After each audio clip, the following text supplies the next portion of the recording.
In the gentle embrace of the evening, as the world around us begins to quieten, we find ourselves at the cusp of a journey into the profound and often mysterious realm of natural disasters. This journey is not one of sudden bursts of excitement, nor is it a tale of dramatic upheavals. Instead, it is a soft exploration of the forces that have shaped our world, whispered through the corridors of time and space. As you nestle into your comfortable space, perhaps with the soft glow of a bedside lamp casting delicate shadows, we invite you to join us. We embark on a story that stretches across the vast tapestry of our planet's history. A story that echoes with the subtle reminders of nature's power and its ability to both create and transform, sometimes in ways that are beyond our immediate understanding. Before we delve deeper, might we ask for a small favor? If this journey aids your slumber, or if it stirs a gentle curiosity within you, we would be grateful if you could subscribe to our channel. Your presence enriches our exploration, and your support helps us continue weaving these narratives. And if you feel inclined, do share with us the time at which you find yourself listening, and perhaps where in the world you are. There is a quiet joy in knowing these stories reach you, wherever you may be. Now, let us begin by contemplating the dual nature of the Earth. It is both a nurturing cradle and an arena of extraordinary forces. For millions of years, our planet has been a canvas of dynamic change, a place where the elements dance in an eternal ballet of creation and destruction. Volcanoes, earthquakes, tsunamis, and storms. These are not merely events, they are expressions of the Earth's restless spirit. In the vastness of geological time, natural disasters have been both architects and destroyers. They have carved mountains and sculpted valleys, fashioned islands, and altered the course of rivers. They have also been the harbingers of loss and transformation, reminding us of our fragile place within the natural order. Consider for a moment the quiet power of a single drop of rain. Alone, it seems inconsequential, yet when multiplied by billions, it can swell rivers and flood landscapes, subtly shifting the contours of our world. Similarly, the gentle whisper of wind can, over time, erode the hardest stone and shape entire coastlines. These are but gentle reminders of the persistent influence of natural forces. As we reflect on these phenomena, it's worth pondering the perspective of those who have come before us. Throughout history, humankind has grappled with the enigma of natural disasters. Ancient cultures often attributed these events to the whims of gods or spirits, seeking to understand them through the lens of myth and legend. Yet, even as our understanding has grown more scientific, the awe and humility inspired by these events remain unchanged. In the quiet moments of evening when the world is still, we can almost hear the stories carried by the winds and waters. They tell of resilience and renewal, of communities that have risen, fallen, and risen again. They speak to the cyclical nature of existence, of how destruction often begets creation, and how, amid the chaos, there is an underlying order. This exploration is not solely about understanding the mechanics of these events, although that is a part of our journey. It is also about embracing the wonder and mystery they evoke.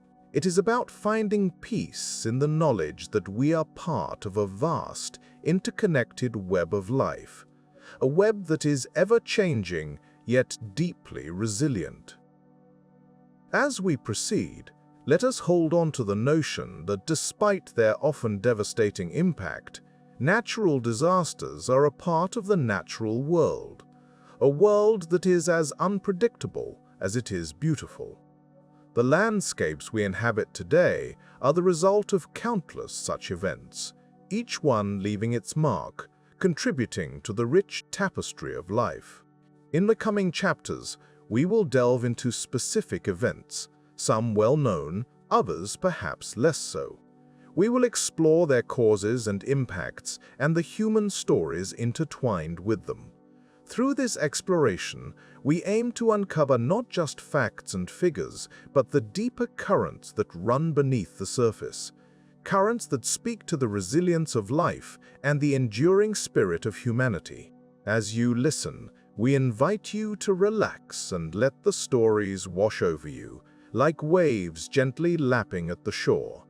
Allow yourself to drift into a state of calm reflection, where the boundaries between past and present blur, and where the whispers of the earth become a soothing lullaby. Thank you for joining us on this journey. As we continue, may you find both rest and inspiration in the stories that unfold. In the quiet journey through the pages of history, we find ourselves often pausing to consider the great forces of nature that have shaped our world. These forces, immense and uncontrollable, have been a part of human experience for as long as we have walked the earth.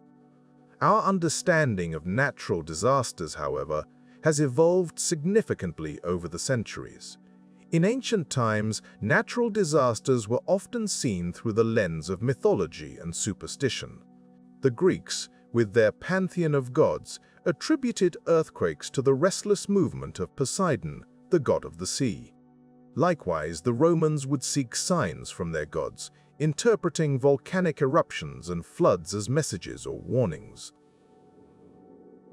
These explanations, while not grounded in what we now consider scientific fact, provided a framework for understanding the inexplicable, a way to make sense of the chaos that occasionally erupted into their lives.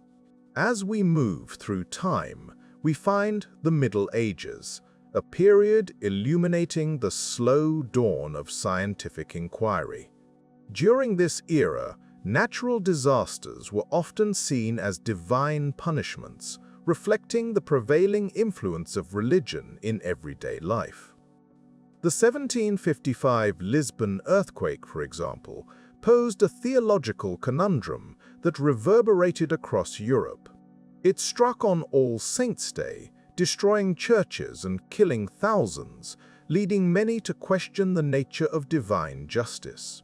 Enlightenment thinkers began to challenge these notions, proposing that such events might have natural explanations, setting the stage for a shift from superstition to science.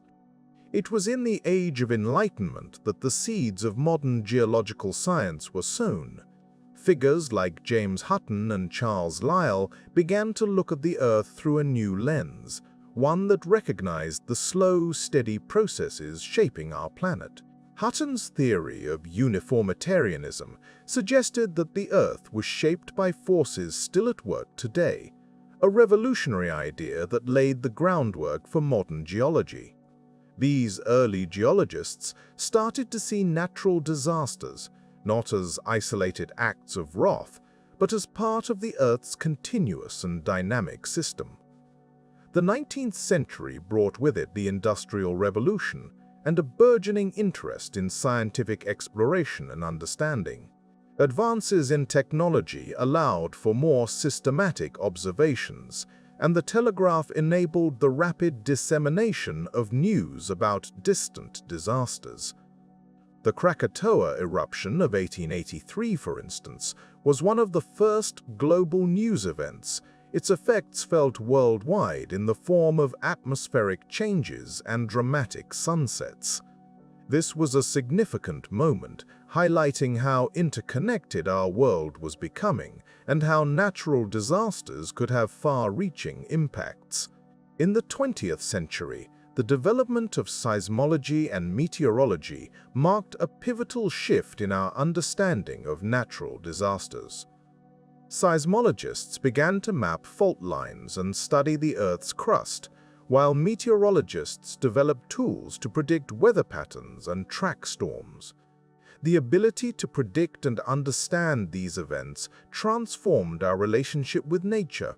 Where once we were passive observers, We now had the tools to prepare and, in some cases, mitigate the effects of these formidable forces. The study of plate tectonics in the mid-20th century provided a unifying theory that explained the movements of the Earth's surface. This understanding helped explain not only earthquakes, but also volcanic activity and the formation of mountain ranges. It was a moment of clarity, a scientific revelation that tied together centuries of observations and theories into a coherent picture of our planet's dynamic nature. Our contemporary understanding of natural disasters is shaped by a combination of historical knowledge and cutting-edge technology. Satellite imagery and computer modeling allow scientists to study the Earth's systems in unprecedented detail. We have early warning systems for tsunamis, sophisticated tracking for hurricanes, and global networks to monitor seismic activity. Yet, even with these advances, nature retains its unpredictability, reminding us of the limits of our control. As we reflect on this journey through history, we see a gradual shift from viewing natural disasters as acts of divine will to understanding them as natural phenomena governed by physical laws. This evolution in thought mirrors our broader journey as a species, from mythos to logos, from stories that explain the world to scientific inquiry that seeks to understand it. And yet, in this understanding, there is a quiet humility. For all our advancements, we remain part of a larger natural world, subject to its rhythms and cycles. We have learned to anticipate, to prepare, and to respond, but we have also learned to respect the power that lies beyond our control. This respect is not born of fear, but of a deep recognition of the interconnectedness of all things, a reminder that we are but one thread in the vast tapestry of life on Earth. As we continue to explore and understand the forces that shape our world, we carry with us the stories of those who came before, whose experiences and insights have enriched our understanding. In this way, history continues to teach us, guiding our steps as we navigate the delicate balance between humanity and the natural world. In the soft glow of twilight, when the world seems to pause briefly between the rush of daylight and the serenity of night, one might ponder the intricate dance that we, as humans, engage in with the Earth. This relationship is as ancient as time itself, a delicate balance between our burgeoning civilization and the vast, uncontrollable forces of nature.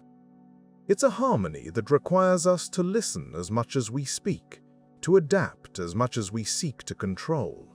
Humanity's story is, in many ways, a tale of adaptation and resilience.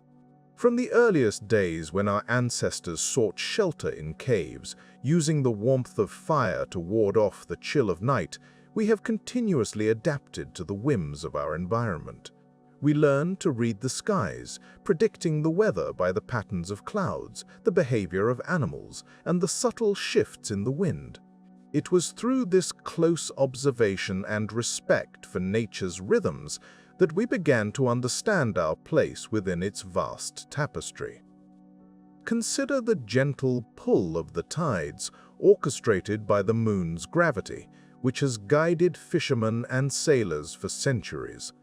These natural rhythms remind us that we are part of something much larger than ourselves, a world where land and sea, wind and sky are in constant motion, shaping the landscape in ways both subtle and profound.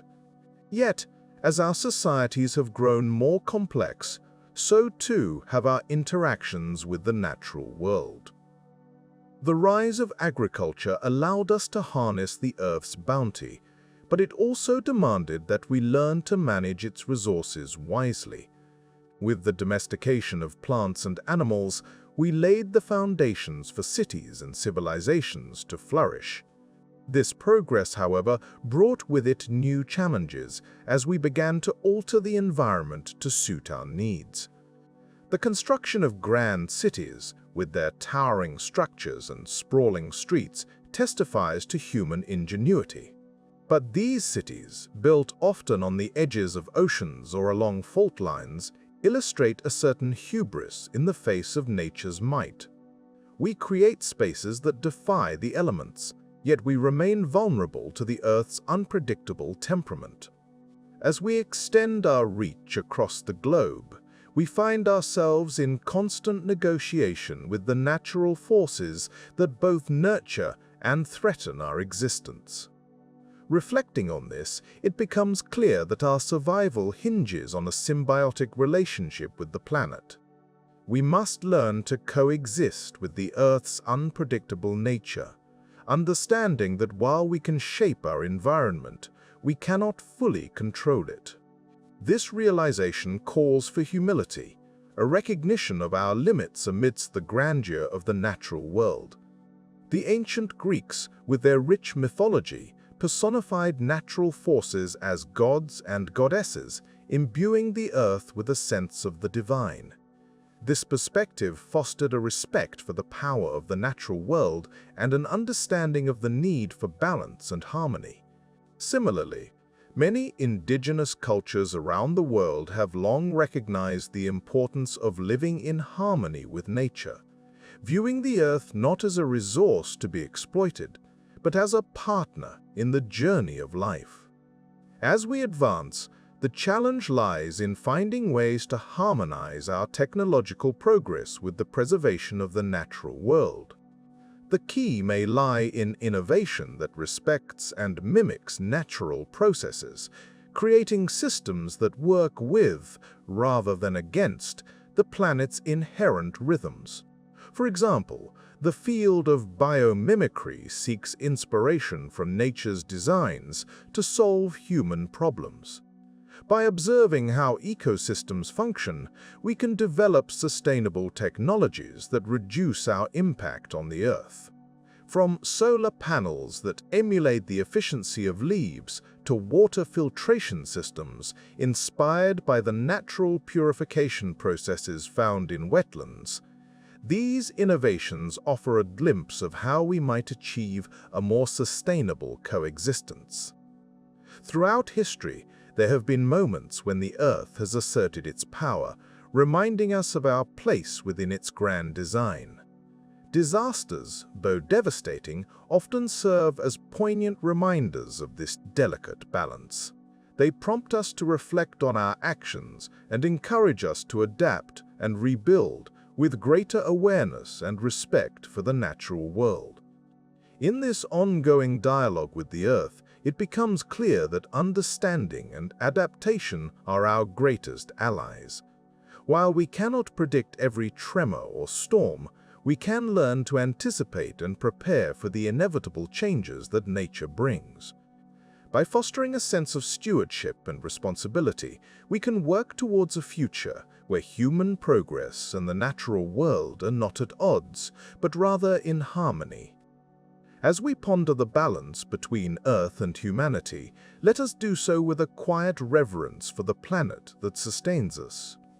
In the whispers of the wind, the gentle lapping of waves, and the rustle of leaves, there is wisdom to be found, a reminder that we are but one part of a vast and intricate web of life. In this understanding lies the hope for a future where we thrive not in opposition to nature, but in concert with it, embracing the beauty and unpredictability of the world we call home.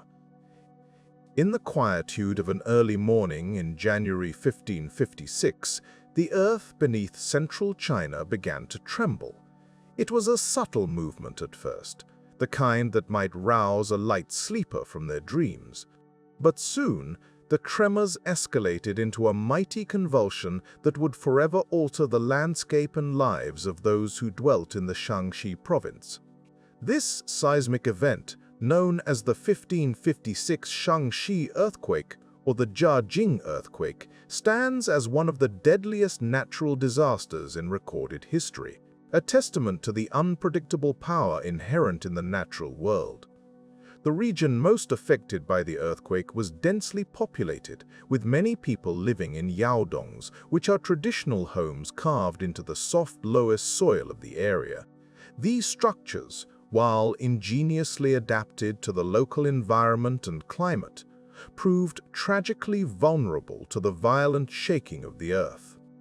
As the ground heaved and buckled, these earthen homes collapsed, leading to an immense loss of life. It is estimated that approximately 830,000 people perished in this calamity, a figure that underscores the sheer scale of the disaster. To understand the magnitude of such an event, we must consider the nature of seismic activity itself. Earthquakes are caused by the sudden release of energy in the Earth's crust, resulting in seismic waves that ripple across the surface. The Shaanxi Earthquake likely originated from a fault line, a fractured section of the Earth's crust where tectonic plates meet and interact. These plates are in constant motion, albeit at a pace imperceptible to the human eye, driven by forces deep within the planet. When the stress along a fault line exceeds the friction holding the rocks together, the stored energy is released in a burst, shaking the land above. In the case of the Shaanxi Earthquake, the geological context of the region played a crucial role in the disaster's severity. The lowest plateau, where many lived, is composed of fine, wind-blown silt that is prone to erosion and instability when disturbed. This soft soil amplified the seismic waves, contributing to the widespread destruction. Furthermore, the traditional architecture, though well suited to the climate and resources of the area, lacked the structural integrity to withstand such force. Historical records, such as those chronicled by the Ming Dynasty, provide us with vivid accounts of the earthquake's impact. These writings describe the ground opening up and swallowing entire villages, rivers changing course, and mountains shifting their positions. It was as if the earth had momentarily become liquid, reshaping the topography in mere moments. The aftermath was equally harrowing, with survivors facing the challenges of homelessness, hunger, and disease in the quake's wake. From this tragedy, we glean valuable insights into the nature of earthquakes and the need for preparedness. While the science of seismology has advanced considerably since the 16th century, predicting the precise timing and location of earthquakes remains an elusive goal. However, understanding the risks associated with living in seismic zones and implementing building practices that prioritize safety can mitigate the potential for loss.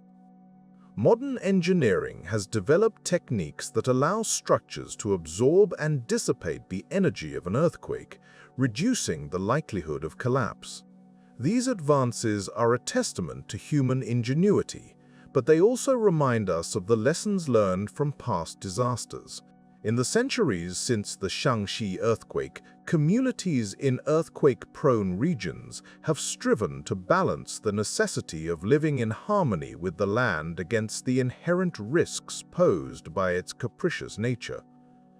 Beyond the technical and architectural lessons, the Shaanxi earthquake prompts us to reflect on the resilience of the human spirit. In the face of such overwhelming devastation, survivors came together to rebuild their lives, drawing strength from community bonds and the shared experience of adversity. It is a narrative of endurance, a quiet testament to the capacity of people to adapt and persevere when confronted with the formidable forces of nature. As we consider the history of the Shaanxi earthquake, we are reminded of the delicate equilibrium that exists between humanity and the earth we inhabit.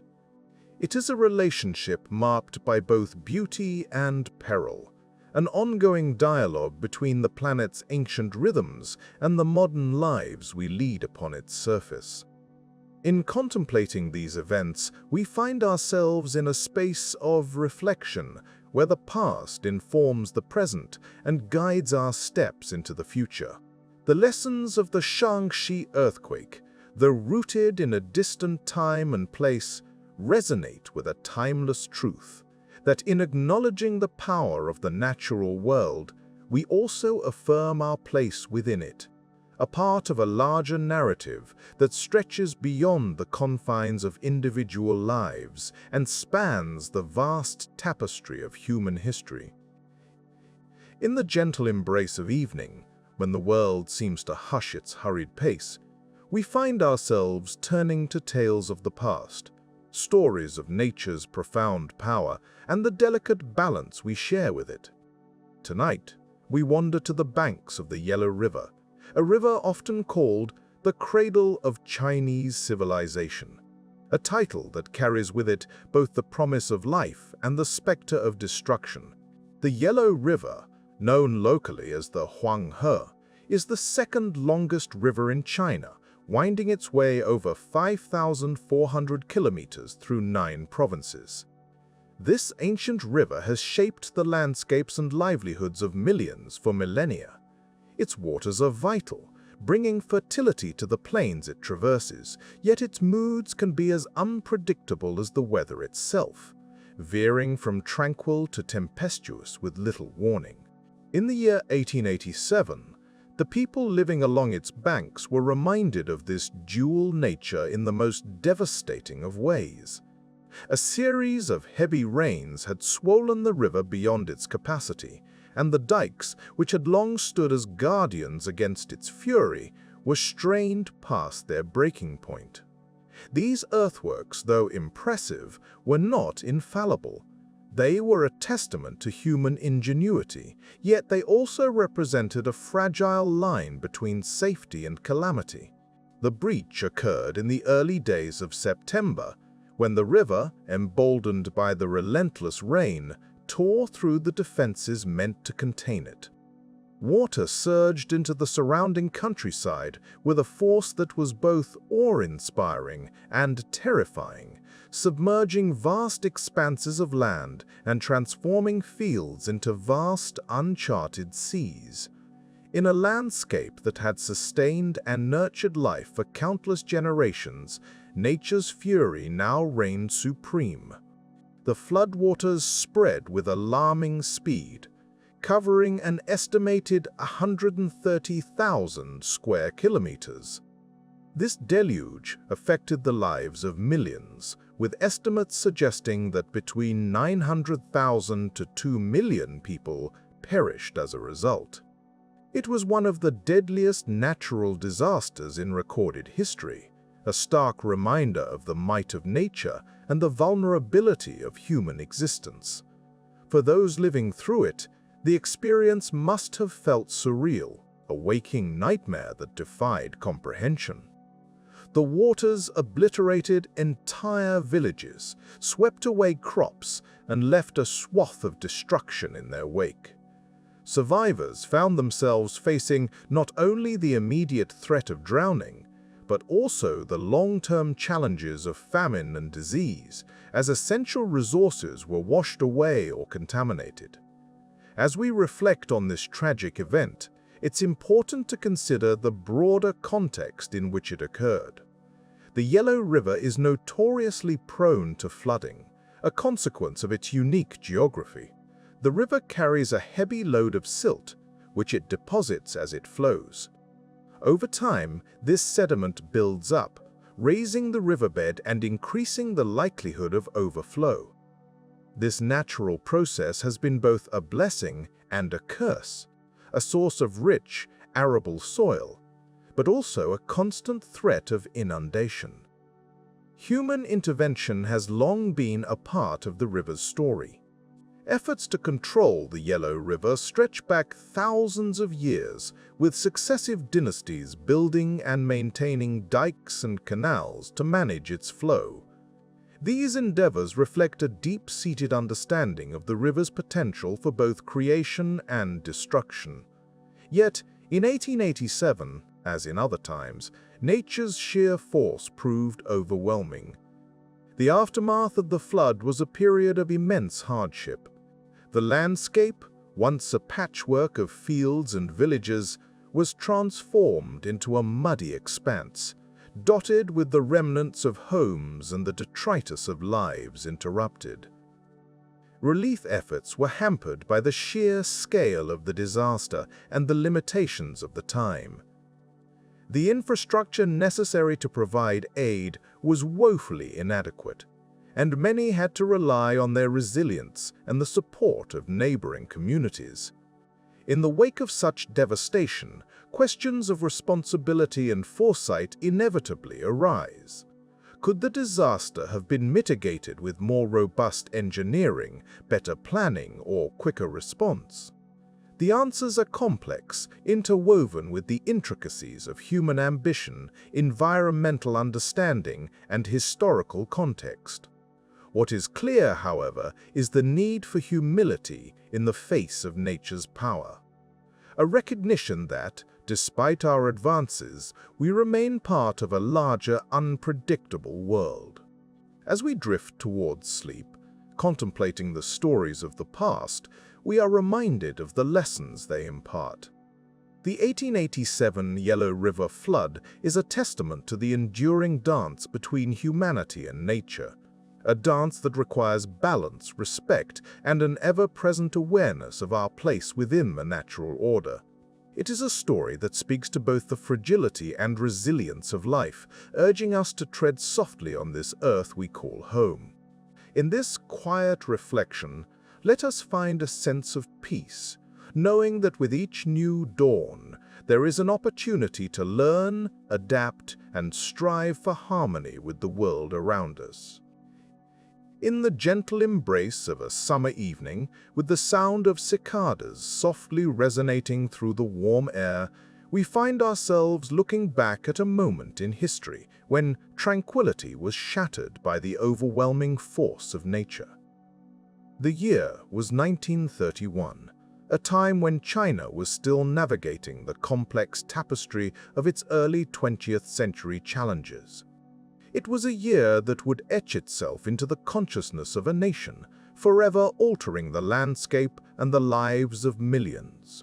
The 1931 China floods, often referred to as one of the deadliest natural disasters of the 20th century, were not the result of a single catastrophic event, but rather the culmination of a series of climatic anomalies.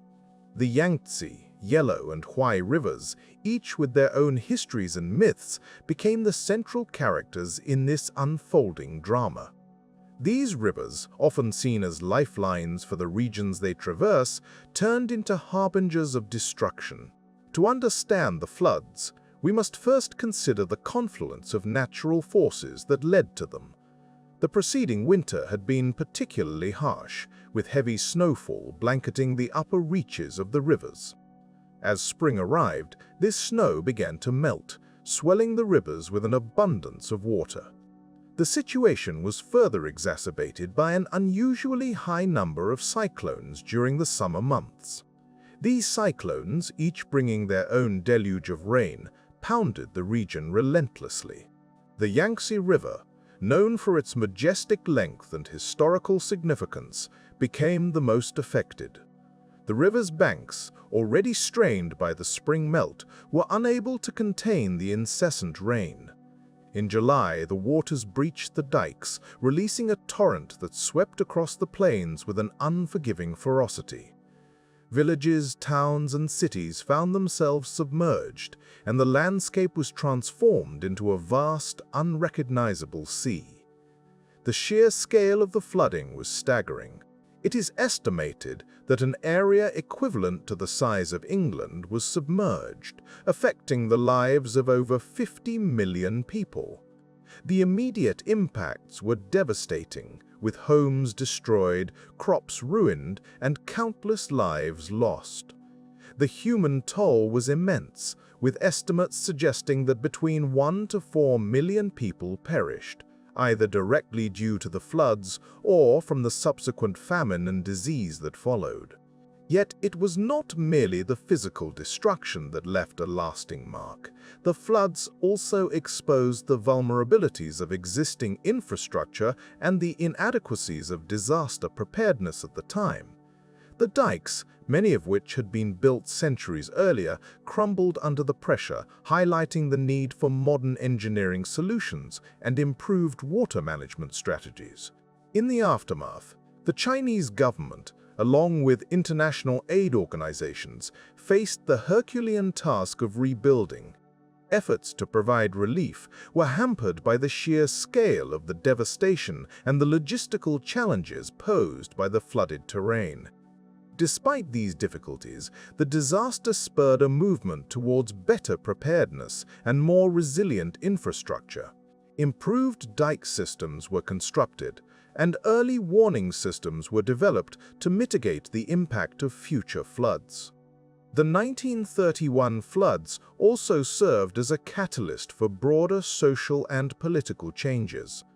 It highlighted the urgent need for land reform, as many of those affected were tenant farmers living in precarious conditions.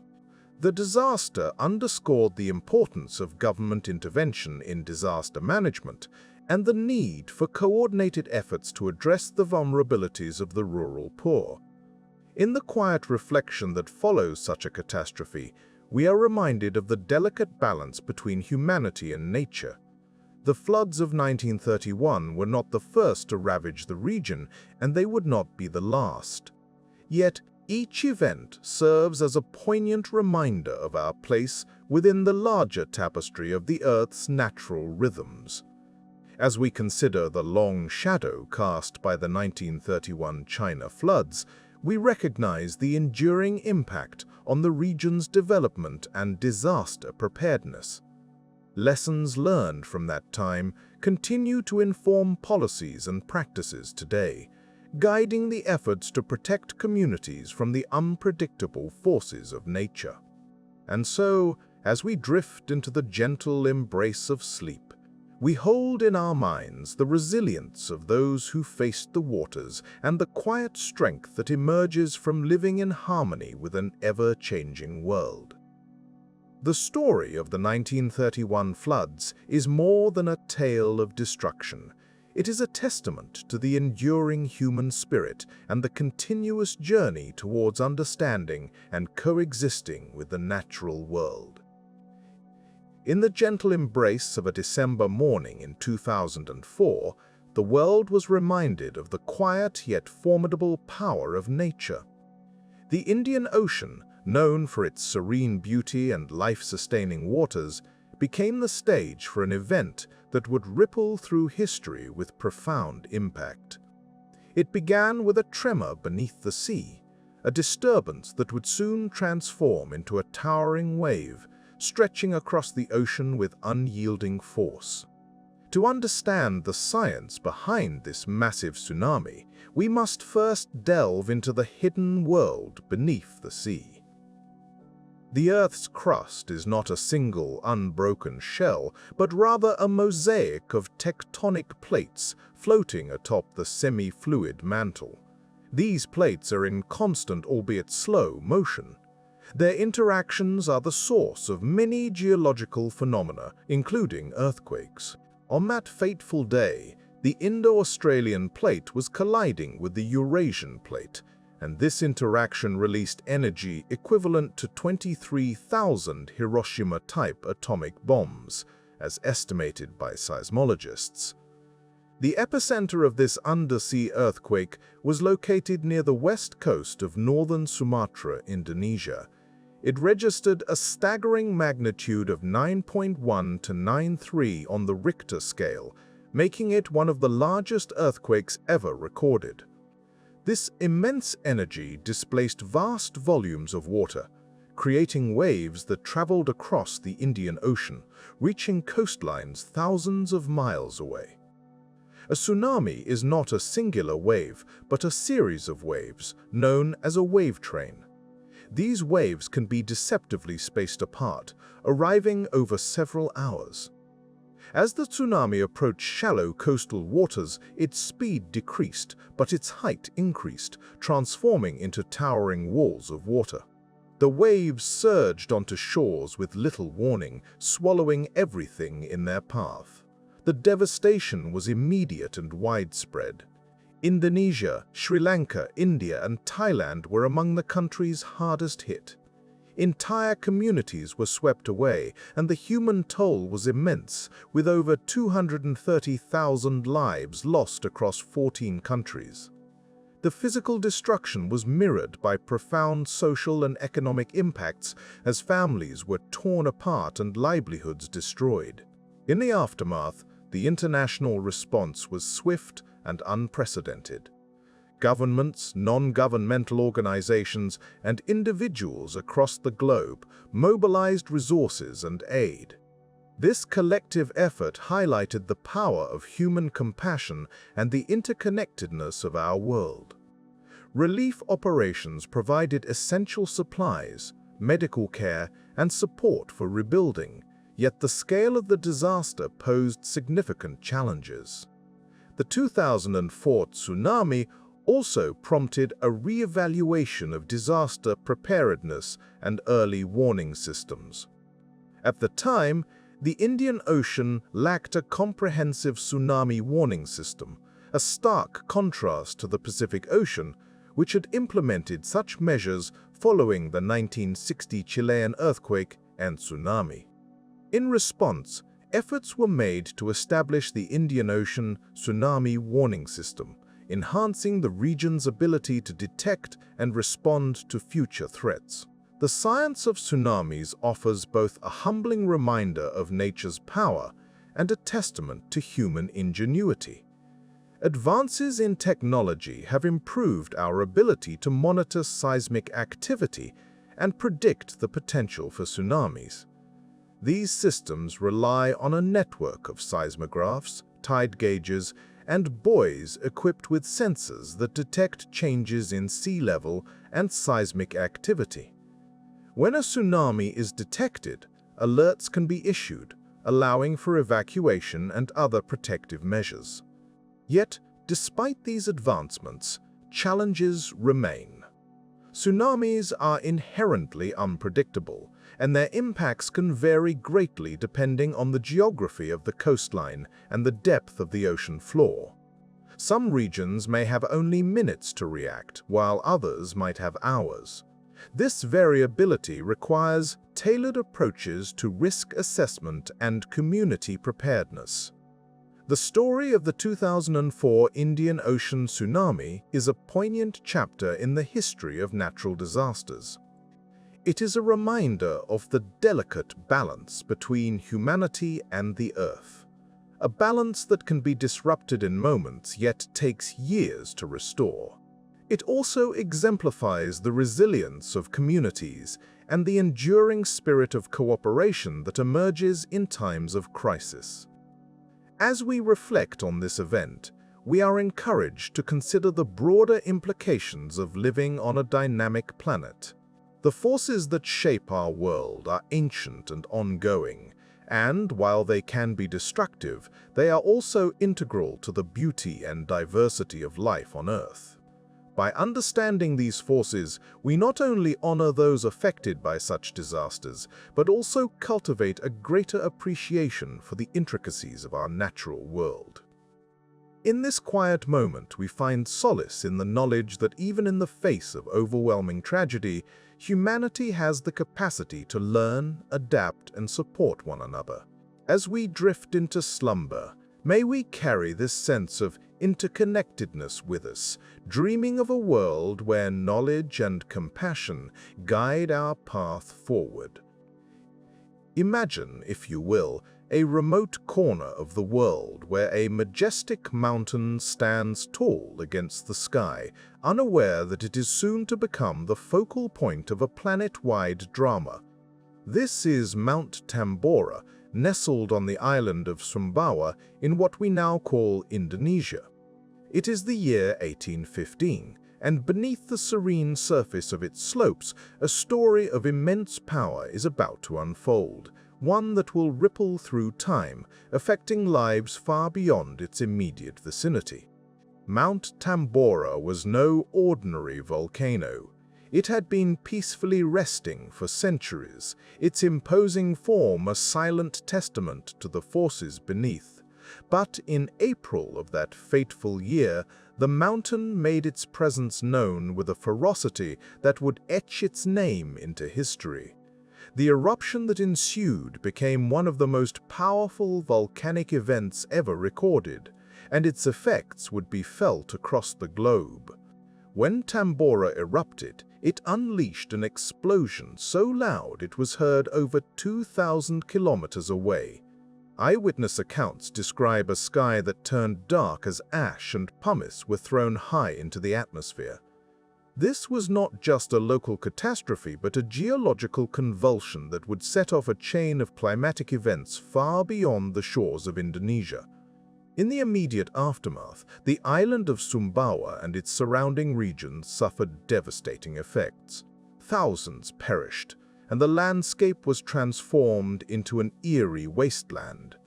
Yet, the true reach of Tambora's power was only beginning to manifest. The eruption spewed an immense quantity of volcanic ash and sulfur dioxide into the stratosphere, creating a veil that would encircle the Earth. This veil, like a delicate but omnipresent shroud, reflected sunlight away from the planet, leading to a significant cooling. This phenomenon, known as a volcanic winter, would alter weather patterns and provoke an unusually cold climate in the months and even years following the eruption. The year 1816 would come to be known as the Year Without a Summer, a testament to the far-reaching impacts of Tambora. In Europe and North America, the cooler temperatures wreaked havoc on agriculture. Crops failed, and food shortages became common. The skies, often overcast with a peculiar haze, seemed to mirror the somber mood of a world grappling with unexpected hardship. In New England, snow fell in June, and frosts came early, bewildering farmers and townsfolk alike. The usual rhythms of life were disrupted, and the resilience of communities was put to the test. The cultural impact of these climatic changes was profound, seeding inspiration for art and literature. Some say that the gloomy, unpredictable summer of 1816, spent indoors by many, contributed to the creation of Mary Shelley's Frankenstein, a novel born from fireside storytelling amongst friends. It is a curious thing to ponder how the echoes of a distant volcanic eruption could trickle into the creative currents of human thought, shaping narratives that would endure for generations. Beyond the immediate effects of a cooling climate, the eruption of Mount Tambora serves as a reminder of the delicate balance that governs our world. It is a vivid illustration of how interconnected we are with natural phenomena, and how even the most remote events can ripple through the fabric of human society. The Earth's atmosphere, so vast and enveloping, can be subtly altered by the actions of a single geological event, a reminder of our planet's dynamic and sometimes unpredictable nature.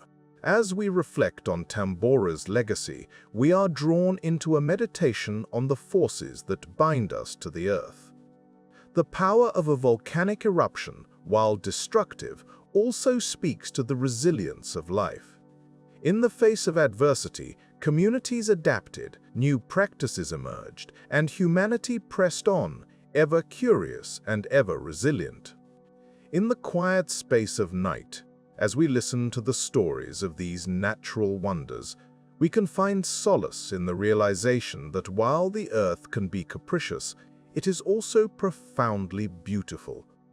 Each eruption, each shift in climate, adds another layer to the rich tapestry of our planet's history, a tapestry we are all part of, woven together by the threads of time and nature's rhythms. And so, we drift onwards, gently rocked by the knowledge that we are, in many ways, both spectators and participants in the grand theater of nature. Krakatoa, a name that echoes through history like the sound it once emitted across the globe, offers a fascinating glimpse into the immense power of our planet. Located in the Sunda Strait between the islands of Java and Sumatra in Indonesia, Krakatoa was not always a name evoking awe and fear. In the 19th century, it was simply an island among many, part of the archipelago's volcanic tapestry. Yet, in August of 1883, Krakatoa would assert its presence violently and unmistakably. The eruption of Krakatoa began in May of that year, with a series of smaller rumblings and explosive outbursts. The local communities were accustomed to volcanic activity and perhaps paid little heed to these early signs. However, what unfolded over the subsequent months was unlike anything previously recorded. On August 26th and 27th, Krakatoa erupted with a force so powerful that it could be heard thousands of miles away, an acoustic phenomenon that continues to captivate scientists and historians alike. The sound of Krakatoa's eruption was no ordinary din. It was said to have been heard as far away as Perth in Australia and Rodriguez Island near Mauritius, over 3,000 miles distant. To put this in perspective, consider how rare it is for any natural sound to travel such vast distances. This was the loudest sound in recorded history, a sonic boom that circled the globe multiple times. Ships in the Indian Ocean reported hearing it as if cannon fire had erupted nearby, and barometers worldwide spiked with the pressure waves that followed. The science of volcanic acoustics helps explain this extraordinary phenomenon. When a volcano erupts, it releases not only ash and molten rock, but also vast quantities of gas. The intensity of Krakatoa's eruption was such that it propelled these gases at supersonic speeds, creating shock waves that surged through the atmosphere. These waves, much like ripples on a pond, spread outwards, carrying the sound across oceans and continents. The eruption's immediate impact was catastrophic. The explosion obliterated most of the island, reducing Krakatoa from a towering volcano to a smoldering caldera.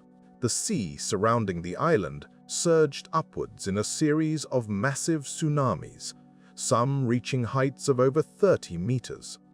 These waves crashed into the coastlines of Java and Sumatra, leaving devastating destruction in their wake.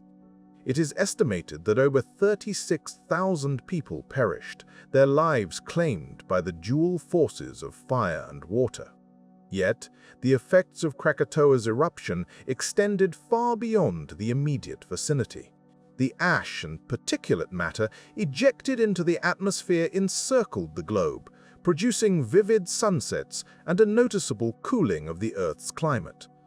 This volcanic winter, as it is sometimes called, led to a drop in global temperatures, affecting weather patterns and agricultural output for several years. It was a stark reminder of the interconnectedness of our world and the far-reaching consequences of natural events. Krakatoa's eruption also spurred a significant scientific interest in the study of volcanoes and their emissions. It led to advances in understanding the role of volcanic eruptions in climate change, particularly the impact of sulfur dioxide and aerosols in the stratosphere. These tiny particles reflect sunlight, creating a cooling effect that can influence global weather patterns, a topic of immense relevance in our ongoing discussions about climate change. The story of Krakatoa is not just one of destruction, but also of regeneration. In the decades following the eruption, life began to reclaim the barren landscape. The island of Anak Krakatau, or Child of Krakatoa, emerged from the sea in the 1920s, a testament to the enduring cycle of destruction and renewal that characterizes volcanic activity. Today, Krakatoa is an active volcano, a living reminder of the events of 1883. As we reflect on Krakatoa's legacy, we are reminded of the delicate balance between human life and the natural world. The eruption serves as a powerful illustration of nature's capacity for both creation and annihilation, a humbling reminder of our place within the Earth's intricate systems. It also underscores the importance of scientific inquiry and the need to understand these phenomena to better predict and mitigate their impacts in the future. In contemplating Krakatoa, we find ourselves drawn into a narrative that extends beyond the physical explosion. It is a story that reverberates through time, echoing lessons of resilience and adaptation. As we listen to the echoes of Krakatoa across history, we are invited to ponder the broader symphony of the Earth's processes, a symphony that continues to play, shaping the world in ways both subtle and profound. In the gentle embrace of our planet's rhythms, where land meets sea, lies a world of delicate balance, a place where the whispers of the ocean mingle with the whispers of the wind. These coastal realms are where humanity has often sought solace and sustenance, drawn by the allure of the vast, ever-moving sea and the promise of fertile lands. Yet, it is in these very places of beauty and bounty that nature sometimes chooses to remind us of her formidable power. In the year 1970, along the Bay of Bengal, one such reminder arrived in the form of Cyclone Bhola. It was a storm of unprecedented ferocity, a swirling mass of wind and water that would etch itself into the annals of history. At the heart of this story is the fragility of coastal life, a fragility that is both inevitable and profound. The Bay of Bengal, with its warm waters and monsoon winds, is a cradle for cyclones. These immense storms, born of the ocean's breath, gather strength as they travel, their spiraling arms reaching out across the sea. For the people living along its shores, these cyclones are an ever-present possibility, woven into the fabric of life. The balance here is a delicate one, as the bounty of the sea and the dangers it brings are two sides of the same coin. Cyclone Bhola formed in early November, its origins traced to the equatorial waters of the Indian Ocean.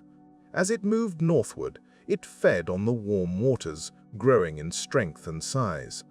By the 12th of November, it had become a monstrous force, its winds howling at speeds exceeding 115 miles per hour. As it approached the coast of East Pakistan, now Bangladesh, and the eastern coast of India, it carried with it a storm surge, an immense wall of water pushed ahead by the cyclone's mighty winds. The low-lying islands and deltas of the region, crisscrossed by rivers and dotted with small fishing villages, were particularly vulnerable to such a surge. These lands, barely above sea level, offered little resistance to the advancing tides. The inhabitants, many of whom relied on the sea for their livelihood, found themselves at the mercy of a storm that had grown beyond their worst imaginings. The tragedy of Cyclone Bhola was not only in its ferocity, but also in the lack of preparedness and warning. In those days, early warning systems were rudimentary, and communication to remote areas was fraught with challenges. Many people simply did not know the cyclone's true power until it was too late. The night of November 12th was one of terror and chaos, as the cyclone made landfall, its winds and waters consuming everything in their path. The aftermath of Cyclone Bhola was devastating. It is estimated that up to 500,000 people lost their lives, making it the deadliest tropical cyclone on record. Entire villages were swept away, and the landscape was irrevocably altered. Survivors faced the grim task of rebuilding their lives amidst the ruins, grappling with the loss of loved ones and the destruction of their homes. In the wake of such disasters, the world often pauses to reflect on the vulnerability of coastal communities. It is a vulnerability born of geography, yes, but also of socio-economic factors. Many of those affected by Cyclone Bhola were among the poorest in the region, living in simple structures that offered little protection against nature's fury. Their plight underscores the importance of building resilience, not only through stronger infrastructure, but also through improved early warning systems and community preparedness. Since 1970, there have been significant advances in meteorology and communication technologies. Today, satellites orbit high above, watching over the oceans, tracking the formation and movement of storms with precision. Early warning systems have been developed, designed to alert communities in the path of a cyclone well in advance, giving them precious time to evacuate or prepare. These systems are a testament to human ingenuity, a way of tipping the balance ever so slightly in our favor against the forces of nature. Yet, even with these advances, the lesson of Cyclone Bhola remains pertinent. Coastal communities continue to grow and thrive, drawn by the same allure that has always beckoned humanity to the water's edge. But with this growth comes the need for vigilance and adaptability. As sea levels rise and climate change alters weather patterns, the potential for more frequent and severe storms looms large. In contemplating the story of Cyclone Bhola, we are reminded of the interconnectedness of our world. The ocean, the atmosphere, and the land are all part of a vast, dynamic system where changes in one can ripple through the others. And within this system, humanity is but one thread, capable of both incredible resilience and vulnerability. As we look to the future, the lessons from the past guide us towards a world where the power of nature is respected, where the fragility of life is acknowledged, and where we strive to live in harmony with the elements that shape our existence. For in the end, it is in understanding these forces and our place within them that we find the wisdom to endure. In the serene silence of a night sky, where stars twinkle above, oblivious to the earthly woes below, we find ourselves reflecting on the resilience of our planet and its inhabitants. The year was 1920, a year that would become etched in the memories of those who witnessed the Earth's formidable tremor in the region of Haiyuan, China.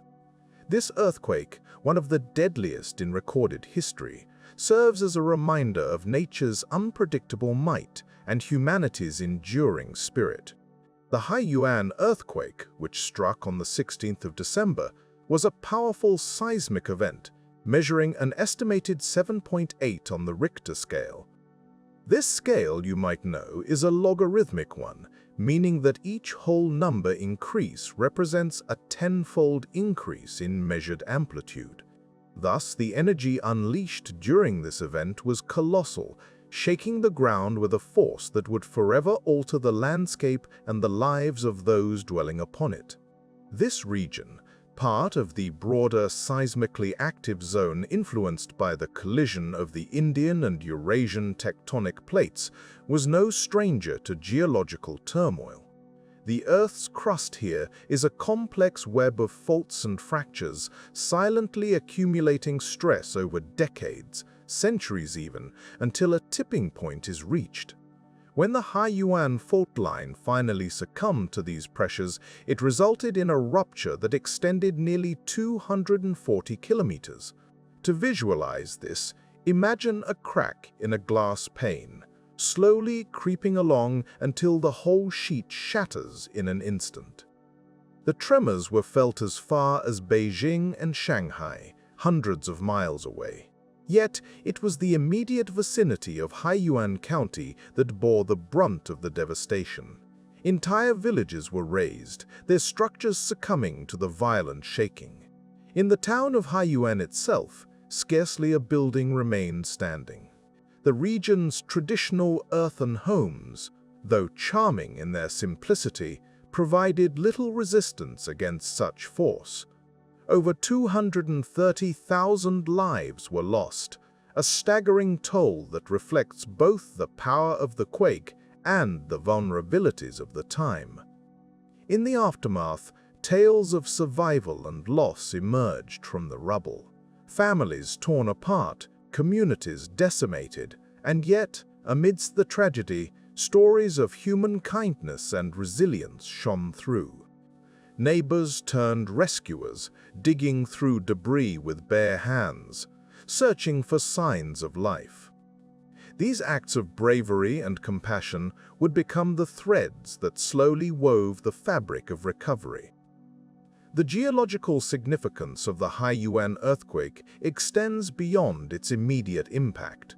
It highlighted the complex interactions between crustal movements and the resulting surface phenomena. Scientists, even in the early 20th century, were beginning to piece together the puzzle of plate tectonics, a theory that would come to revolutionize our understanding of Earth sciences. The concept that the Earth's surface was not static, but rather a series of moving plates was still in its infancy. Yet events like Haiyuan provided critical data. Observations of the fault lines and the patterns of aftershocks contributed to a growing body of evidence that would, decades later, solidify into the plate tectonic theory we understand today. In reflecting on this chapter of natural history, we are reminded of the delicate balance between humanity and the Earth we inhabit. The Haiyuan earthquake serves as a case study in both the destructive power of natural forces and the resilience of the human spirit. As we consider this event, we find ourselves pondering the broader implications of living on a restless planet. How do we, as a species, adapt to such inevitable occurrences? What lessons do we draw from the past to better prepare for the future?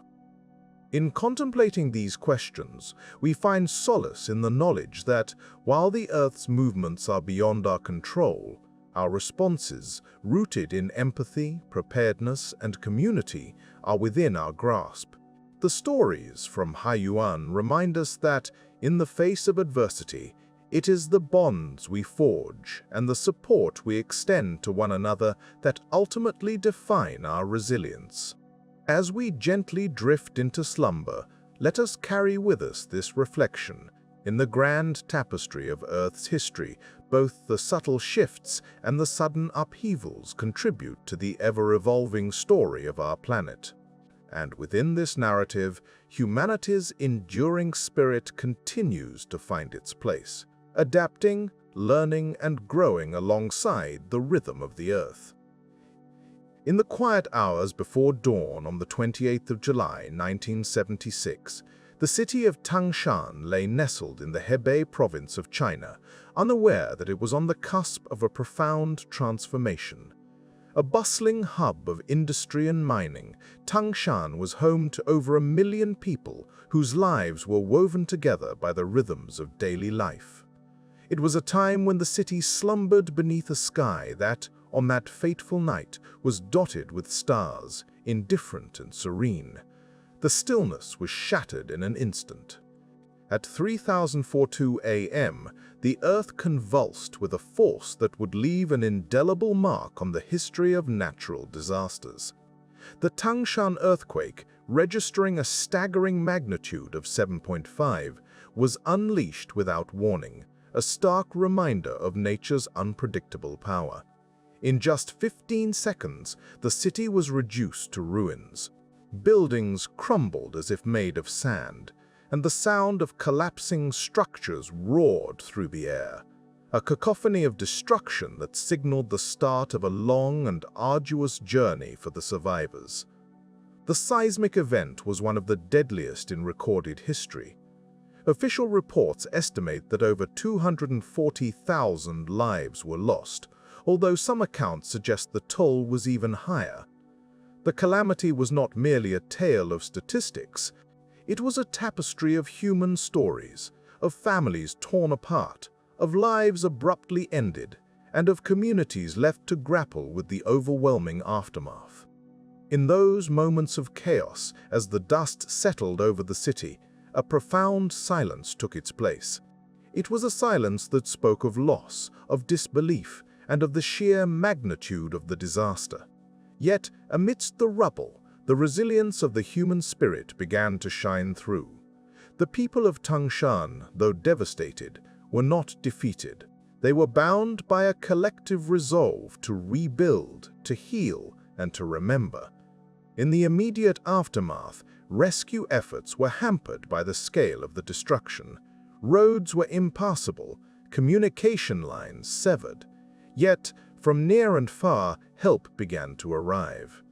Thousands of soldiers, medical personnel, and volunteers descended upon the city, bringing with them not just aid but hope. The Chinese government, recognizing the enormity of the task, mobilized resources on an unprecedented scale. Temporary shelters sprang up, food and medical supplies were distributed, and the painstaking work of excavation and recovery commenced. The resilience of Tangshan's residents was nothing short of remarkable. They demonstrated a stoic determination to rebuild their city, brick by brick, life by life. This collective effort was not just about reconstructing buildings, it was about restoring a sense of normalcy, of community, and of identity. The people of Tangshan, faced with unimaginable loss, found strength in unity and purpose. As the days turned into weeks and then months, Tangshan began to rise from the ashes.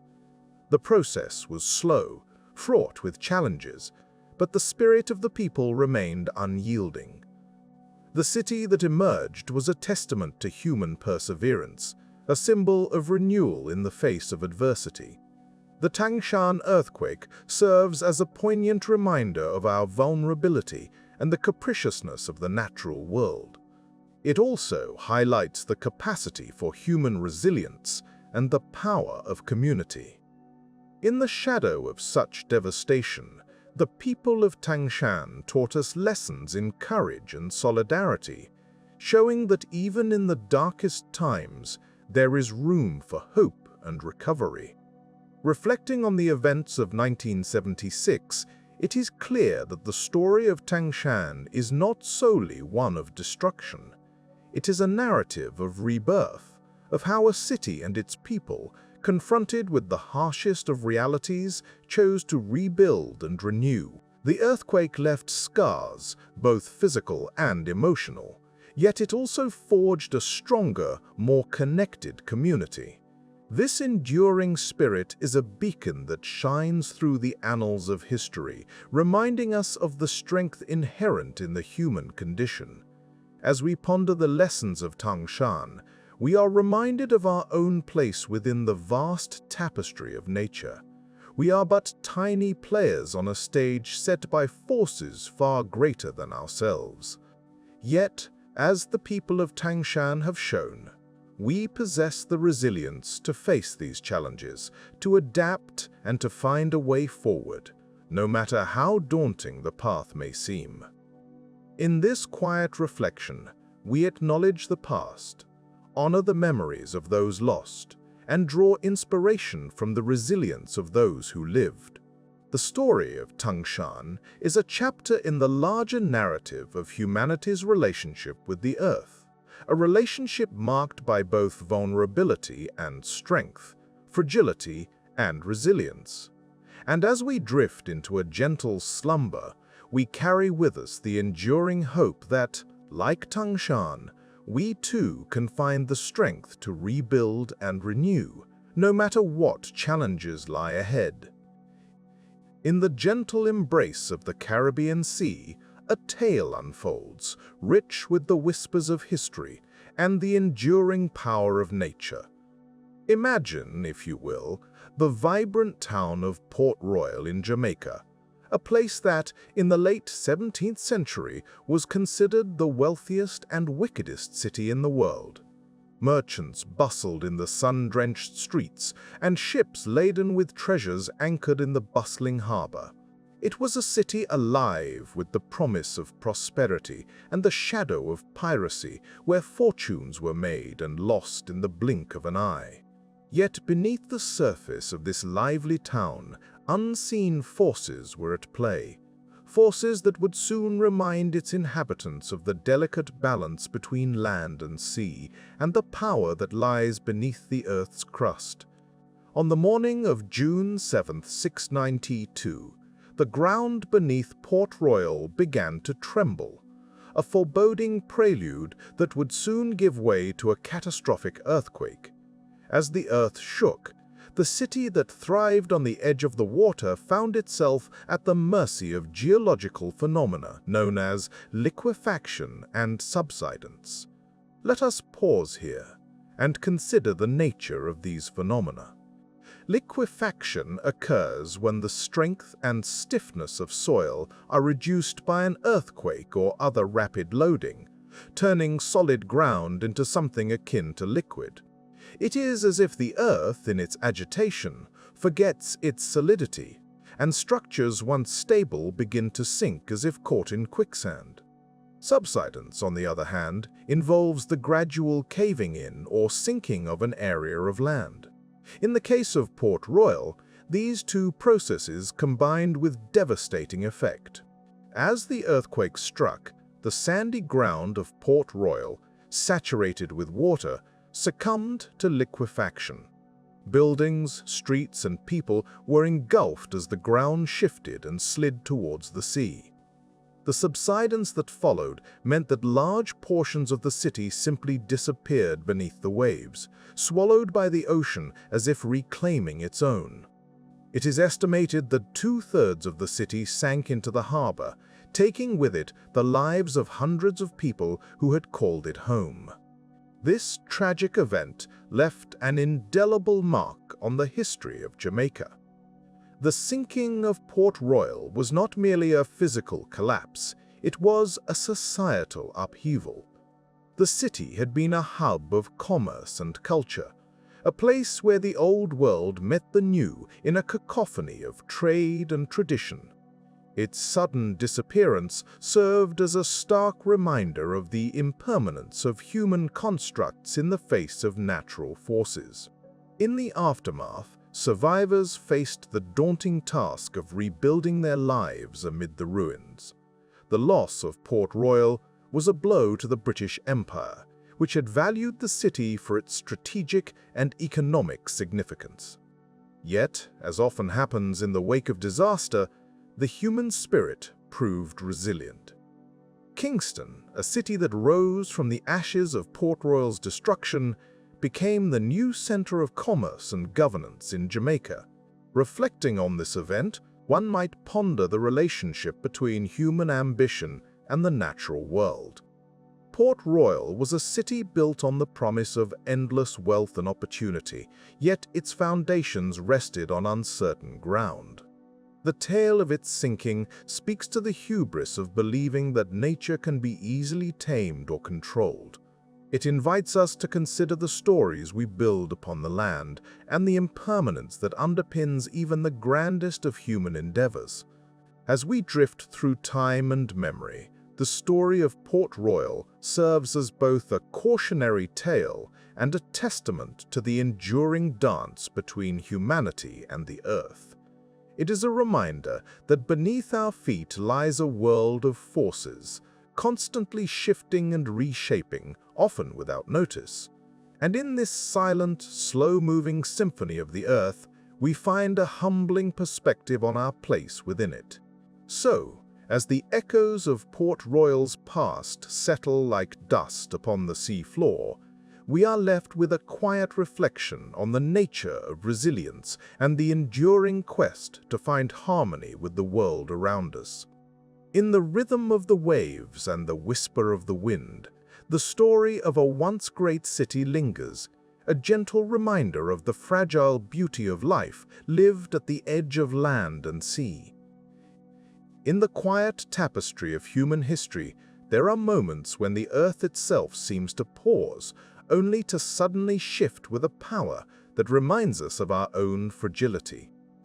The Great Lisbon Earthquake of 1755 stands as one of these moments, a profound intersection of natural force and human philosophy, marking not just a turning point in the physical world, but also in the way we think about it.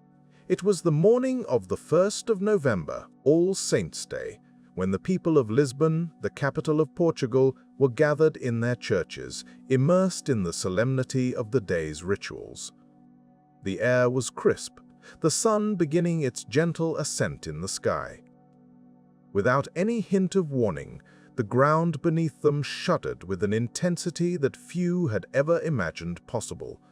It was as though the earth had taken a deep breath and then released it in a single cataclysmic exhalation. The earthquake, which modern estimates suggest possessed a magnitude of around 8.5 to 9 on the Richter scale, lasted for several minutes. In its wake, it left a city in ruins. Buildings that had withstood centuries crumbled like sandcastles before the tide. Fires ignited, sweeping through the debris with a relentless hunger. In the coastal areas, the sea withdrew, only to return with forceful tsunamis, engulfing what remained of the once vibrant city. Yet, the physical destruction was only part of the story.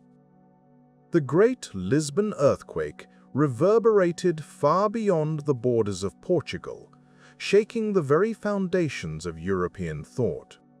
In the 18th century, Europe was awash with the ideas of the Enlightenment, a period characterized by reason, science, and the pursuit of truth.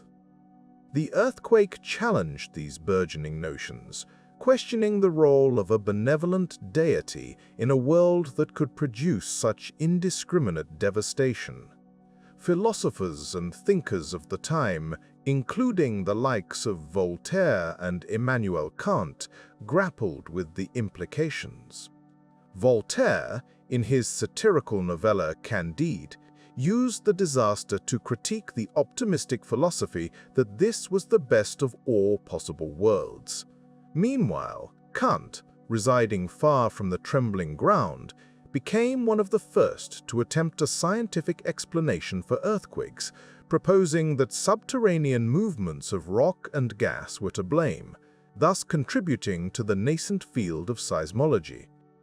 The Lisbon earthquake also instigated a shift in how societies responded to disaster. The Marquess of Pombal, Portugal's prime minister at the time, is often credited with pioneering modern disaster management. His swift and decisive actions in the aftermath, organizing relief efforts, implementing new building codes, and planning the reconstruction of Lisbon, set a precedent for future responses to natural calamities. The rebuilding of Lisbon itself was symbolic, embracing Enlightenment ideals of order and reason. Streets were laid out in a grid pattern, new architectural styles emerged, and the city rose again, embodying resilience and adaptation in the face of overwhelming odds. This reconstruction effort became an early example of urban planning influenced by the lessons of catastrophe. In contemplating the Great Lisbon Earthquake, we are reminded of the Earth's intrinsic unpredictability and the human spirit's remarkable capacity for adaptation and inquiry. While the physical scars may have faded, the philosophical and scientific inquiries it inspired continue to shape our understanding of natural disasters. As we reflect on this historical event, we find ourselves pondering the delicate balance between the power of nature and the progress of human thought. The earthquake's legacy lies not just in the broken buildings and lost lives, but in the way it compelled humanity to look deeper, to question more fervently, and to strive for a more profound understanding of the world around us. In the silence that follows such a monumental event, there is space for reflection, a gentle reminder that while we may never fully predict or control the forces of nature, we can continuously learn, adapt, and grow. And in this perpetual cycle of questioning and discovery, we find a quiet resilience, a testament to the enduring curiosity of the human mind. The Dust Bowl years of the 1930s present a poignant chapter in the narrative of natural disasters, marked not by sudden cataclysm, but by a slow, relentless unfolding of events. These years were characterized by dust storms that seemed to rise from the earth like dark phantoms, casting their shadows over the Great Plains of the United States. It was a time when nature's quiet violence revealed itself in the form of an insidious drought, a phenomenon less dramatic than earthquakes or tsunamis, yet profound in its effect on the land and its people. As we gently unravel the story of the Dust Bowl, we find ourselves in the heart of the American Midwest, a region once called the breadbasket of the world. Here, expanses of fertile soil stretch to the horizon, a testament to the bounty of nature. But the same soil that promised abundance also harbored the seeds of its own undoing. The early 20th century saw a period of agricultural prosperity that encouraged farmers to plow vast tracts of land, transforming it into farmland at an unprecedented rate. The mechanization of agriculture, with the introduction of tractors and other machinery, allowed for the rapid expansion of cultivated fields. This was a time of optimism and growth, where the horizon seemed limitless. However, this transformation overlooked an essential balance between the earth and those who tilled it. The deep-rooted grasses that had once held the soil together were uprooted, leaving the land vulnerable to the whims of the wind. Without these natural anchors, the topsoil, rich and precious, was left exposed. As the 1930s dawned, the region was caught in the grips of a severe drought, one that would persist for nearly a decade. Rainfall, once reliable, became scarce, and the earth began to dry and crack under a relentless sun. The combination of human action and environmental conditions set the stage for what would become known as the Dust Bowl. Winds swept across the plains, lifting the unanchored soil into the air, creating massive dust storms that blotted out the sun. These storms, known as black blizzards, could stretch hundreds of miles wide and rise thousands of feet into the sky. They carried the very earth itself across the continent, depositing the soil in places as far away as the East Coast. It was as if the land was crying out, its voice carried on the wings of the wind. The human toll of this environmental disaster was profound. Farmers watched helplessly as their crops withered and their livelihoods vanished. Many families were forced to abandon their homes in search of greener pastures, becoming migrants in their own country. The stories of these Dust Bowl refugees have been immortalized in literature and song, capturing the resilience and despair of those who lived through this period. John Steinbeck's The Grapes of Wrath provides a literary window into the hardships faced by these displaced families, painting a picture of endurance amidst adversity. Yet, within this tale of hardship, there are lessons to be learned. The Dust Bowl prompted a re-evaluation of agricultural practices and land management. It highlighted the need for a harmonious relationship between humanity and the environment, a theme that resonates even in today's world. Efforts were made to restore the land, employing techniques such as contour plowing and the planting of windbreaks, trees and shrubs that help to prevent soil erosion. These measures, coupled with improved soil conservation policies, helped to heal the scarred landscape over time. Reflecting on the Dust Bowl, we are reminded of the delicate balance that exists between human activity and the natural world. It is a balance that, when disrupted, can lead to unintended consequences. The story of the Dust Bowl is not just a historical account, but a call to mindfulness, a gentle reminder of our role as stewards of the Earth. As we continue our exploration, let us carry forward the lessons of this quiet violence, recognizing the power of nature and the responsibility we hold in nurturing the land that sustains us. In doing so, we honor the resilience of those who endured the Dust Bowl and acknowledge the enduring spirit of the Earth itself. With each chapter in this unfolding narrative, we find wisdom in the past, guiding us toward a future where harmony with nature is not just an aspiration, but a way of life. In the vast, sun-drenched expanse of the Sahel, the boundary separating the sands of the Sahara from the savannas to the south, there exists a delicate balance.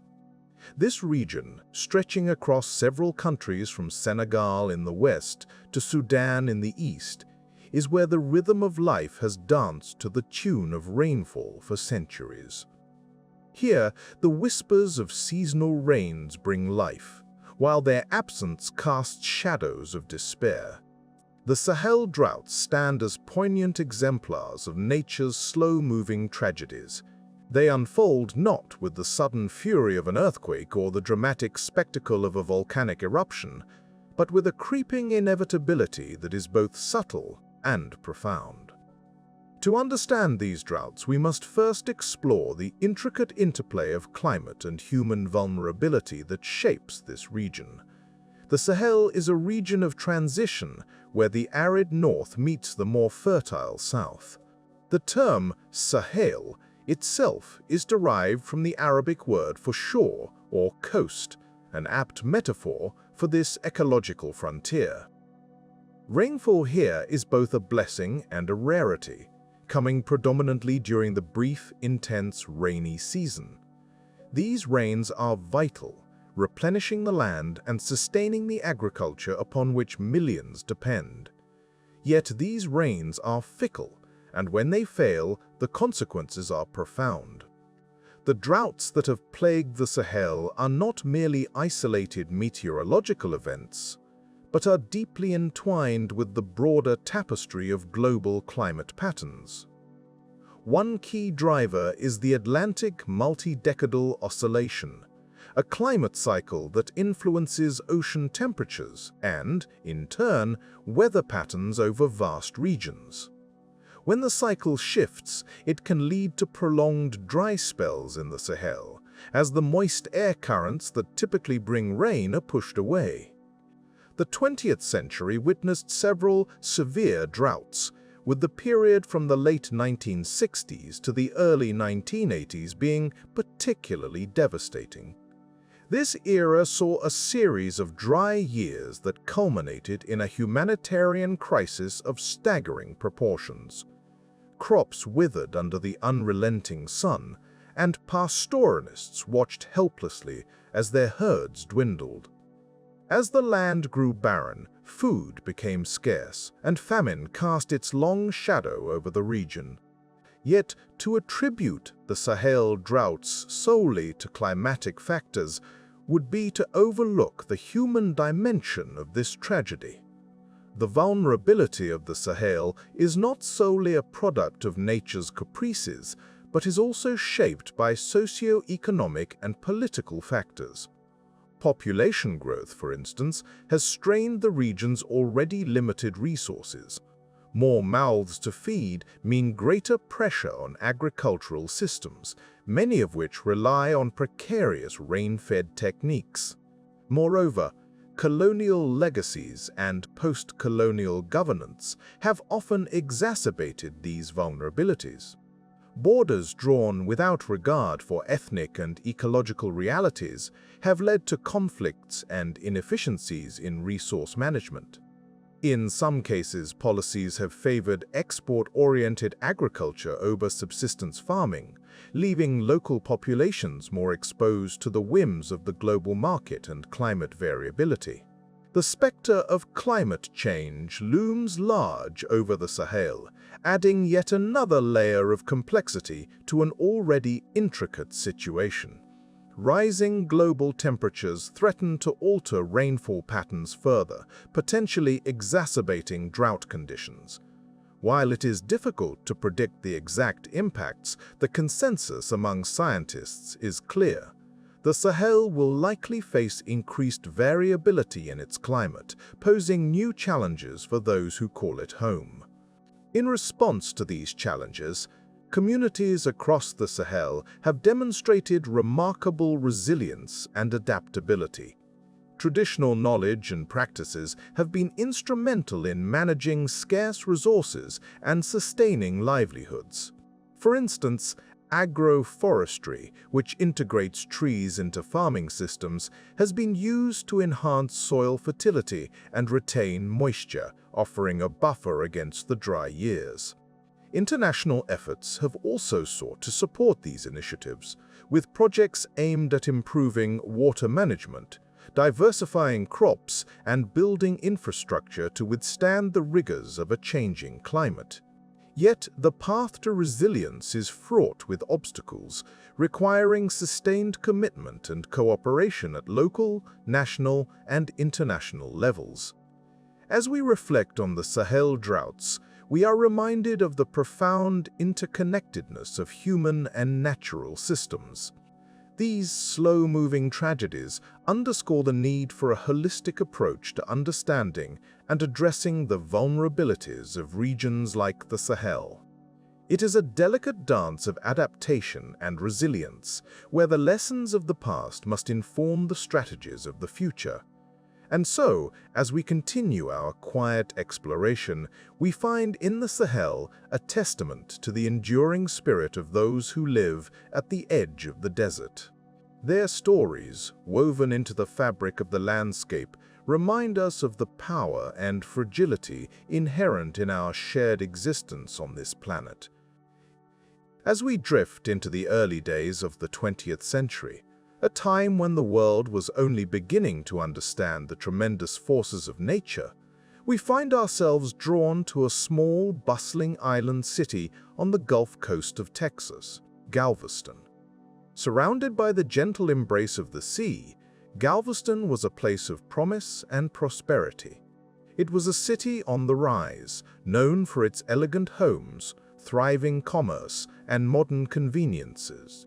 Yet in September of 1900, this thriving community would face a tempest of unimaginable strength, a hurricane that remains etched in history as one of the deadliest natural disasters in the United States. In those days, weather prediction was more art than science, reliant on rudimentary tools and the keen observations of those who dared to look skyward. The signs of an approaching storm were there. An agitated sea, a rising wind carrying whispers of distant tumult. But the true magnitude of the storm that approached was beyond the grasp of the era's meteorological understanding. The hurricane made landfall on September 8, 1900, with winds estimated to have reached speeds of 104 miles per hour. It was a Category 4 hurricane, a behemoth born from the warm waters of the Atlantic. The storm surge, a wall of water over 15 feet high, swept across the island, swallowing homes, streets, and lives with indiscriminate ferocity.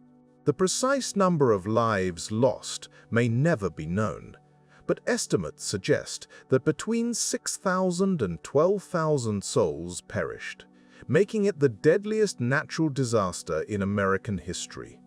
Galveston, once vibrant and full of life, was left in ruins. Buildings were reduced to splinters, and the landscape was forever altered. Yet, amid the devastation, the resilience of human spirit shone through. Survivors emerged, dazed but determined, to begin the arduous task of rebuilding their lives and their city. The destruction laid bare the necessity for better understanding and predicting such natural phenomena. In the wake of the hurricane, significant strides were made in the field of meteorology. The United States Weather Bureau, the precursor to today's National Weather Service, took steps to improve hurricane forecasting. Observation networks were expanded, and new technologies were explored, all in the hope of providing earlier warnings and saving lives. The tragedy of Galveston became a catalyst for change, spurring advancements in the science of weather prediction and preparedness. In a broader sense, the Galveston hurricane taught humanity about vulnerability and resilience. It underscored the delicate balance between human ambition and the untamed power of nature. It reminded us that, despite our advancements, we remain beholden to the whims of the natural world. Yet, it also demonstrated the indomitable will of communities to rebuild and recover, to learn from the past and strive for a safer future. Galveston today stands as a testament to that resilience. The city, rebuilt and fortified, has not only survived but flourished. The lessons learned from the storm have been woven into the fabric of its community, informing everything from infrastructure design to emergency planning. It serves as a poignant reminder that while we cannot control the forces of nature, we can respect and prepare for them. As we reflect on the events of that fateful September over a century ago, we find ourselves pondering the intricate dance between humanity and the elements.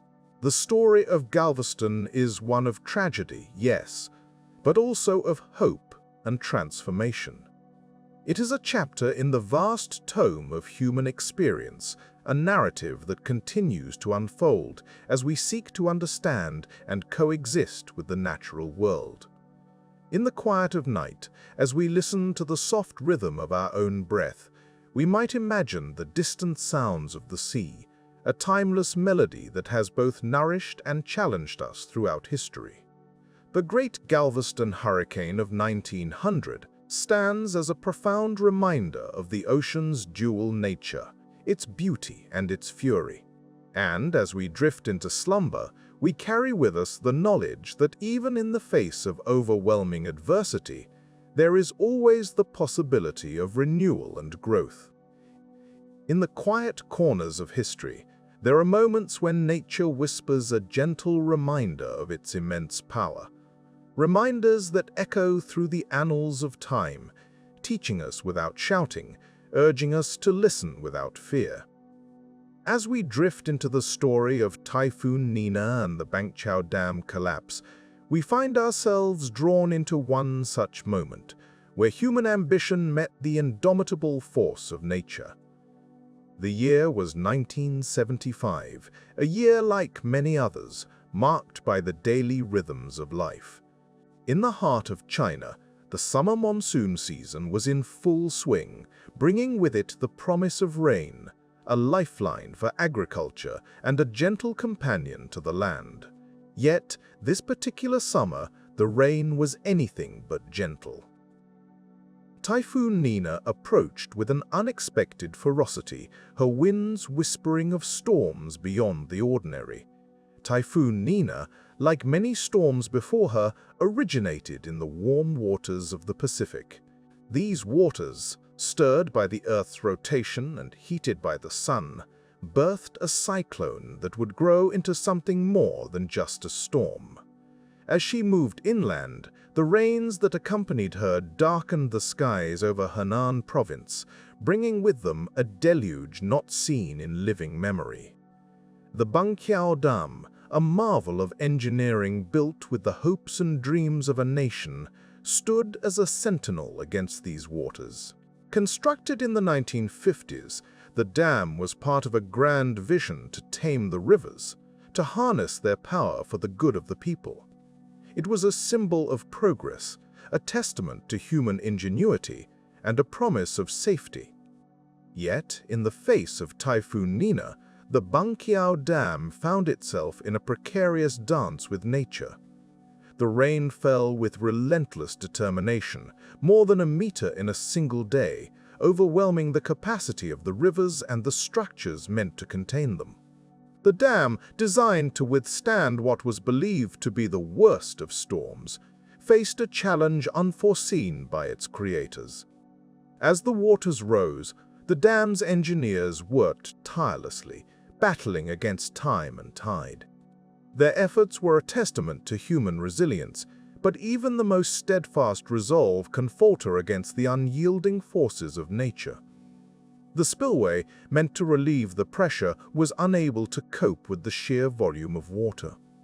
The reservoir swelled beyond its limits, and on the night of 7th August, the unthinkable happened.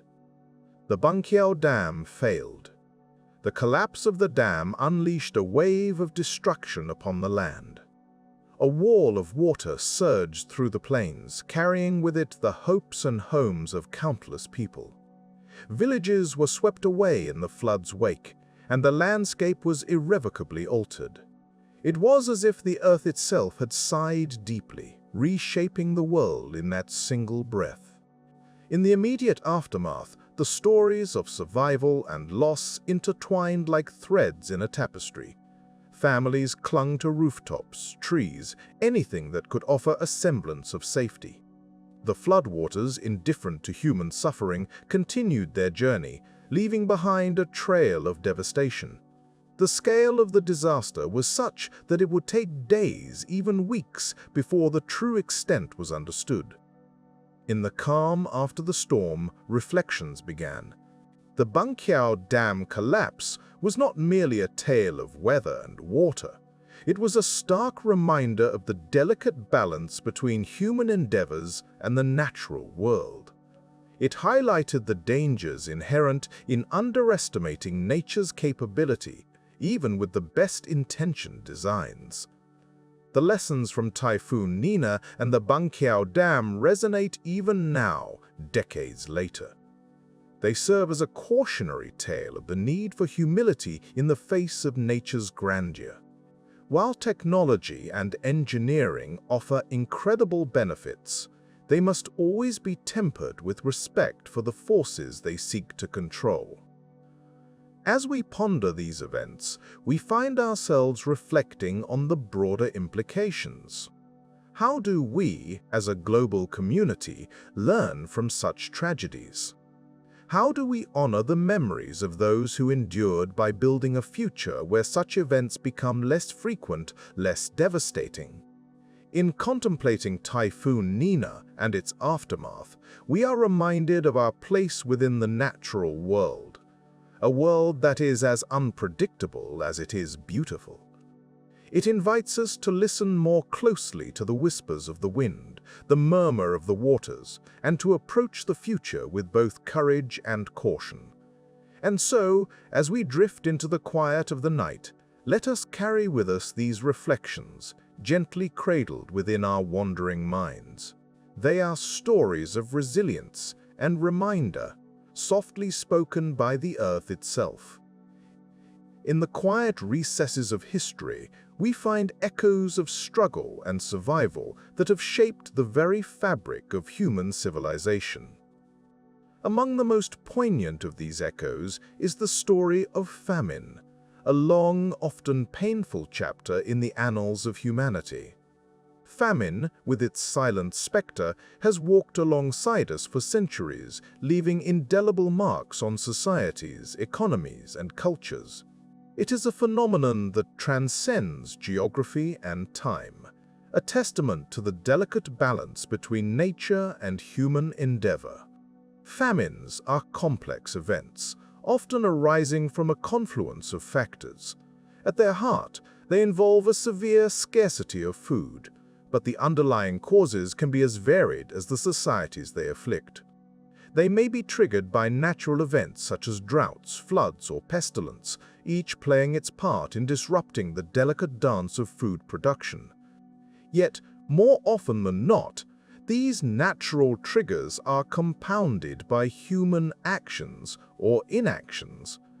Political mismanagement, economic turmoil, and societal inequalities can exacerbate a bad harvest into a full-blown calamity. Consider the Great Famine of 1315 to 1317, which swept across Europe like a shadow. It was a time when a series of cold, wet summers led to crop failures on a massive scale. The relentless rains rotted grains in the fields, and the cattle fell to disease. As food stores dwindled, prices soared beyond the reach of most, plunging millions into starvation. This period was not just a moment of hunger, it was a catalyst for change, shaking the very structures of medieval society. It exposed the fragilities of feudal economies and spurred shifts in land ownership and agricultural practices. Travel further east to the Indian subcontinent, where the cycles of drought and monsoon have long dictated the rhythm of life.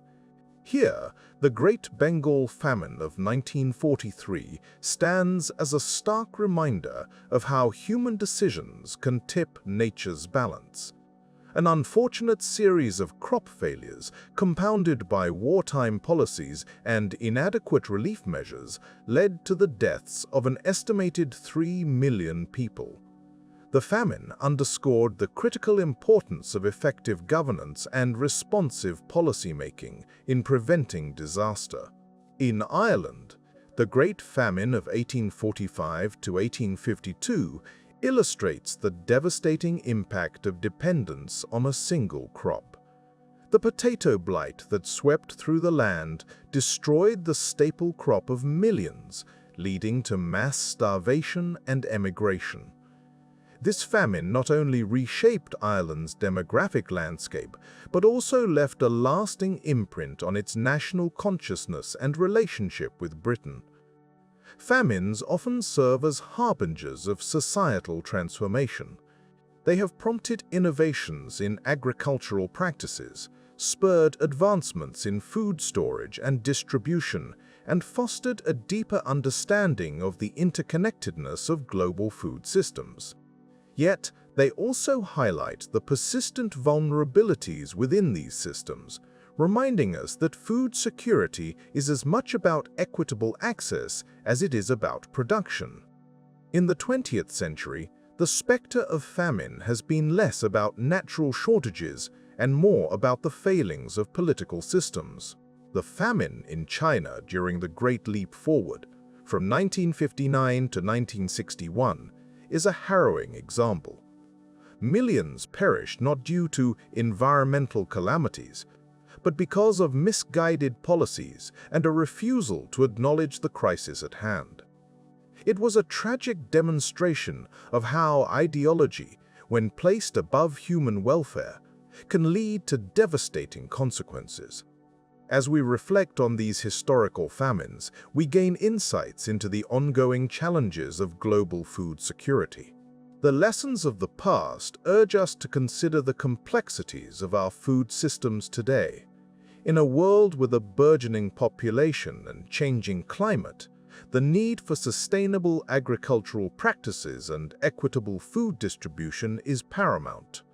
Advances in technology offer promising solutions, but they must be coupled with sound policy and international cooperation.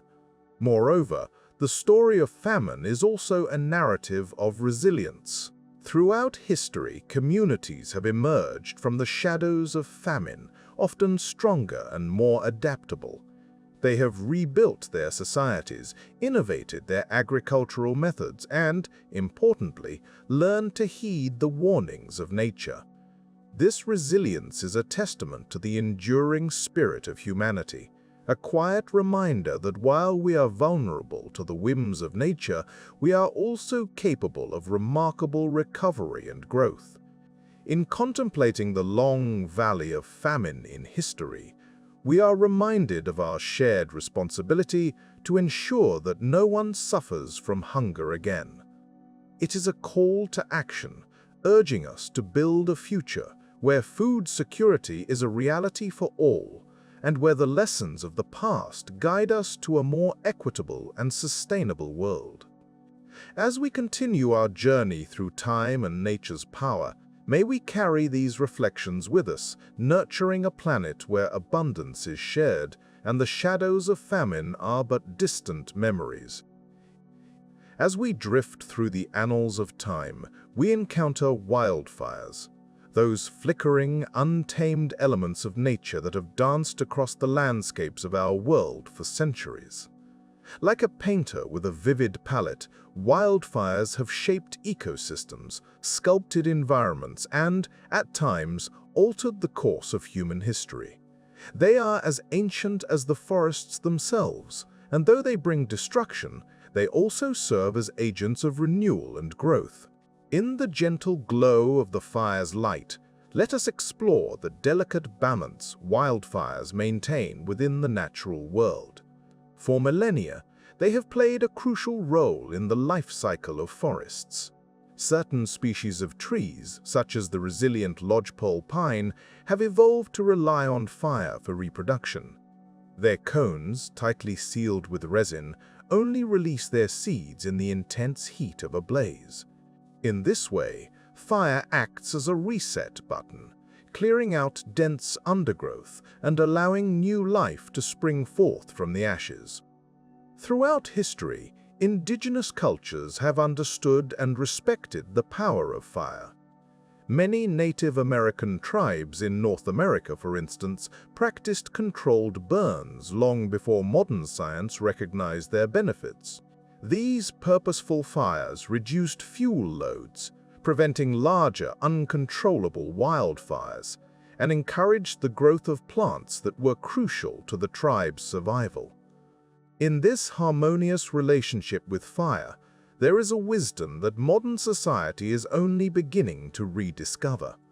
As we move through time, we witness how the perception and management of wildfires have evolved.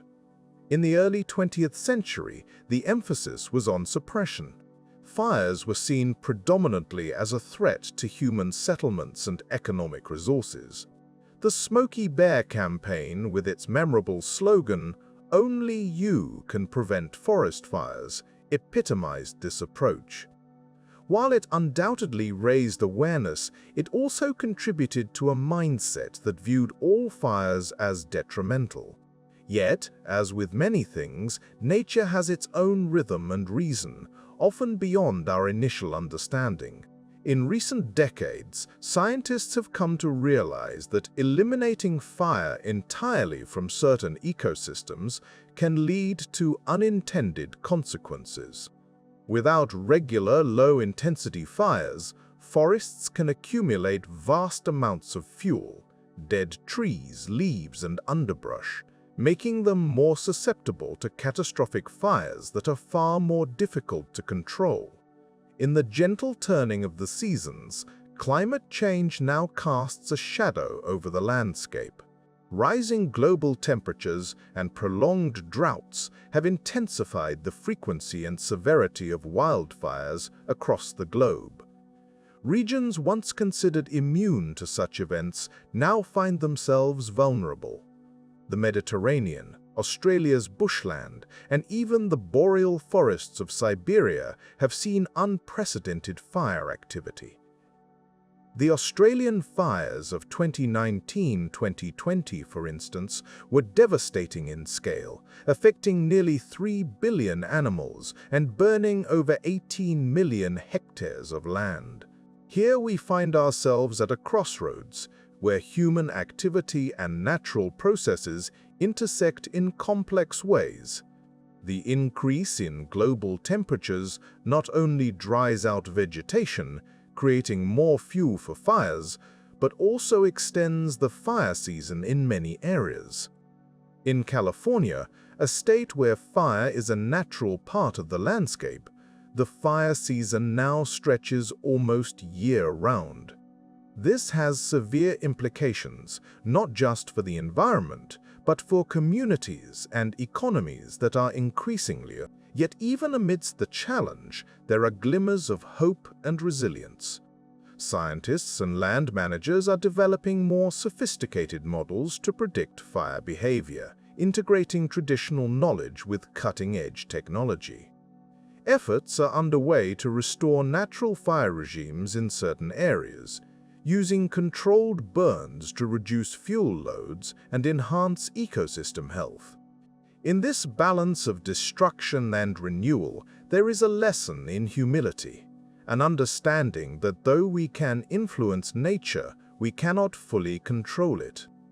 In reflecting on wildfires through the centuries, we are reminded of the duality of their nature. They are both a force of destruction and a catalyst for rebirth. As we continue to navigate our relationship with these fiery phenomena, it is clear that working with nature, rather than against it, offers the best chance for coexistence. As we gently close this chapter, the flickering light of the fire dims, leaving behind the warmth of understanding and the glow of knowledge. In the quiet aftermath, we find ourselves contemplating the delicate dance of fire, a dance that has been part of Earth's story for as long as there have been forests to burn. Let us carry this reflection forward, mindful of the lessons wildfires teach us about resilience, adaptation, and the ever-present cycle of life and renewal. Imagine, if you will, a time long before our modern conveniences, when the world was vast and mysterious, and the earth beneath our feet was as unpredictable as the skies above.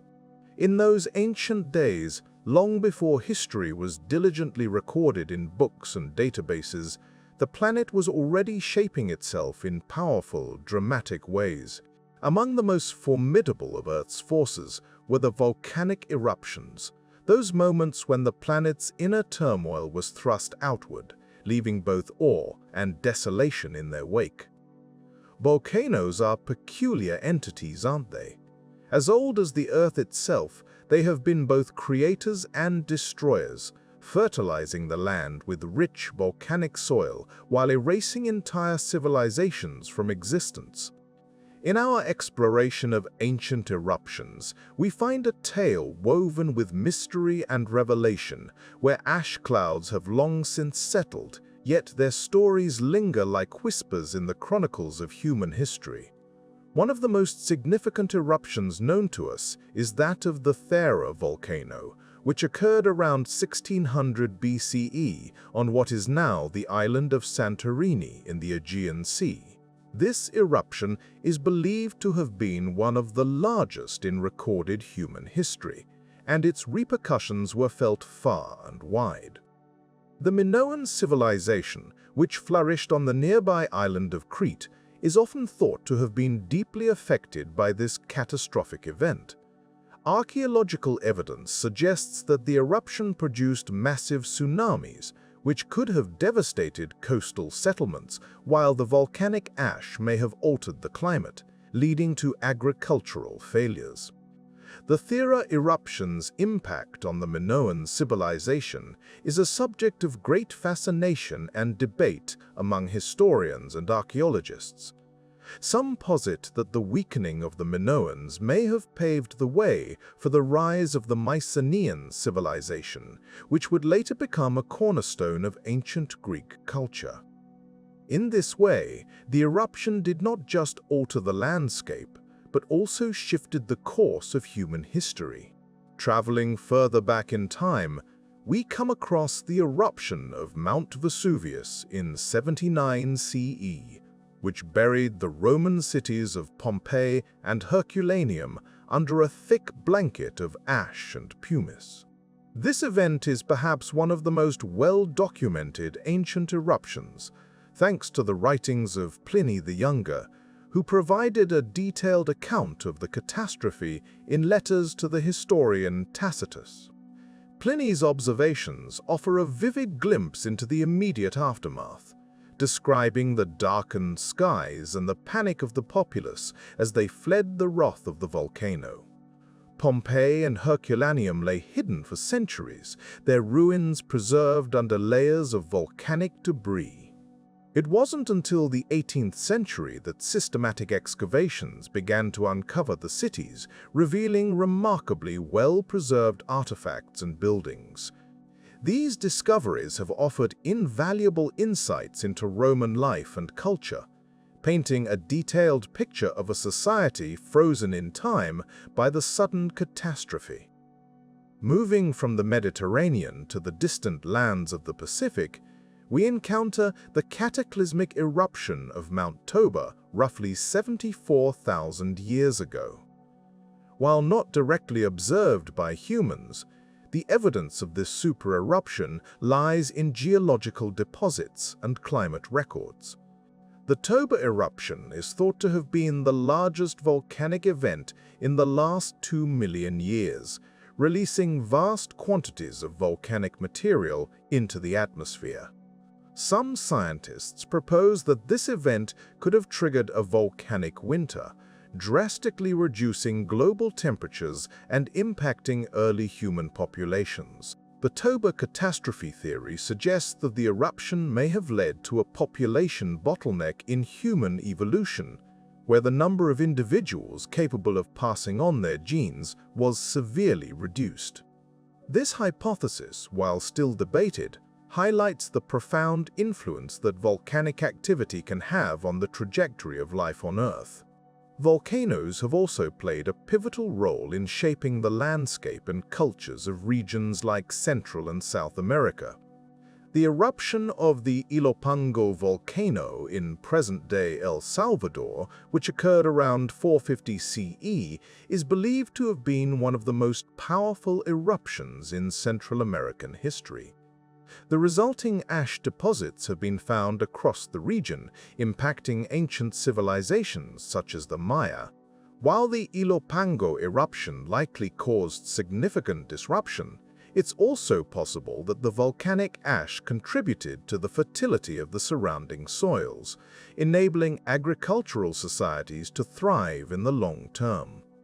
This dual nature of destruction and creation is a recurring theme in the story of volcanoes, serving as a reminder of nature's complex interplay with human development. As we reflect on these ancient eruptions and the forgotten ash clouds they produced, we are reminded of the ever-present power of our planet. These dramatic events have left indelible marks on the Earth, shaping landscapes and influencing the rise and fall of civilizations. In their silent repose, volcanoes stand as sentinels of time, holding within them the secrets of past epochs. It's fascinating, isn't it, to consider how the echoes of these ancient eruptions continue to reverberate through history. They offer us lessons in resilience and adaptation, urging us to respect the delicate balance between humanity and the natural world. And as we gently close this chapter on ancient eruptions, we carry forward a deeper understanding of the formidable forces that have sculpted our world, reminding us to tread lightly on this ever-changing Earth. In the quiet aftermath of nature's mighty upheavals, when the ground has settled and the skies have cleared, we find ourselves in the heart of humanity's enduring story, how communities recover and rebuild. This is a tale as old as civilization itself, a testament to the resilience woven into the fabric of our collective spirit. It is here, amidst the rubble and the remnants, that we witness some of the most profound expressions of human ingenuity and unity. The process of recovery begins with the first tentative steps to assess what remains. In the soft light of dawn, as the dust settles, the survivors emerge to take stock of their transformed landscapes. Surveying the remnants of their lives, they face the daunting task of piecing together not just structures, but the threads of their community. It is a task that demands patience and perseverance, qualities that, fortunately, are abundant in the human spirit. In these early stages, the role of immediate relief efforts cannot be overstated. Aid in the form of food, water, and medical supplies is crucial. Here, the world often comes together, transcending borders and differences as nations and organizations offer assistance. The presence of international aid workers equipped with resources and expertise provides a lifeline that not only sustains life but also rekindles hope. Yet, beyond the vital work of external support, the heart of recovery lies within the community itself. Local leaders, often unassuming figures who rise to the occasion, guide their people through the chaos. These leaders, sometimes chosen by circumstance rather than ambition, become beacons of resilience, rallying their communities with words of encouragement and plans for the future.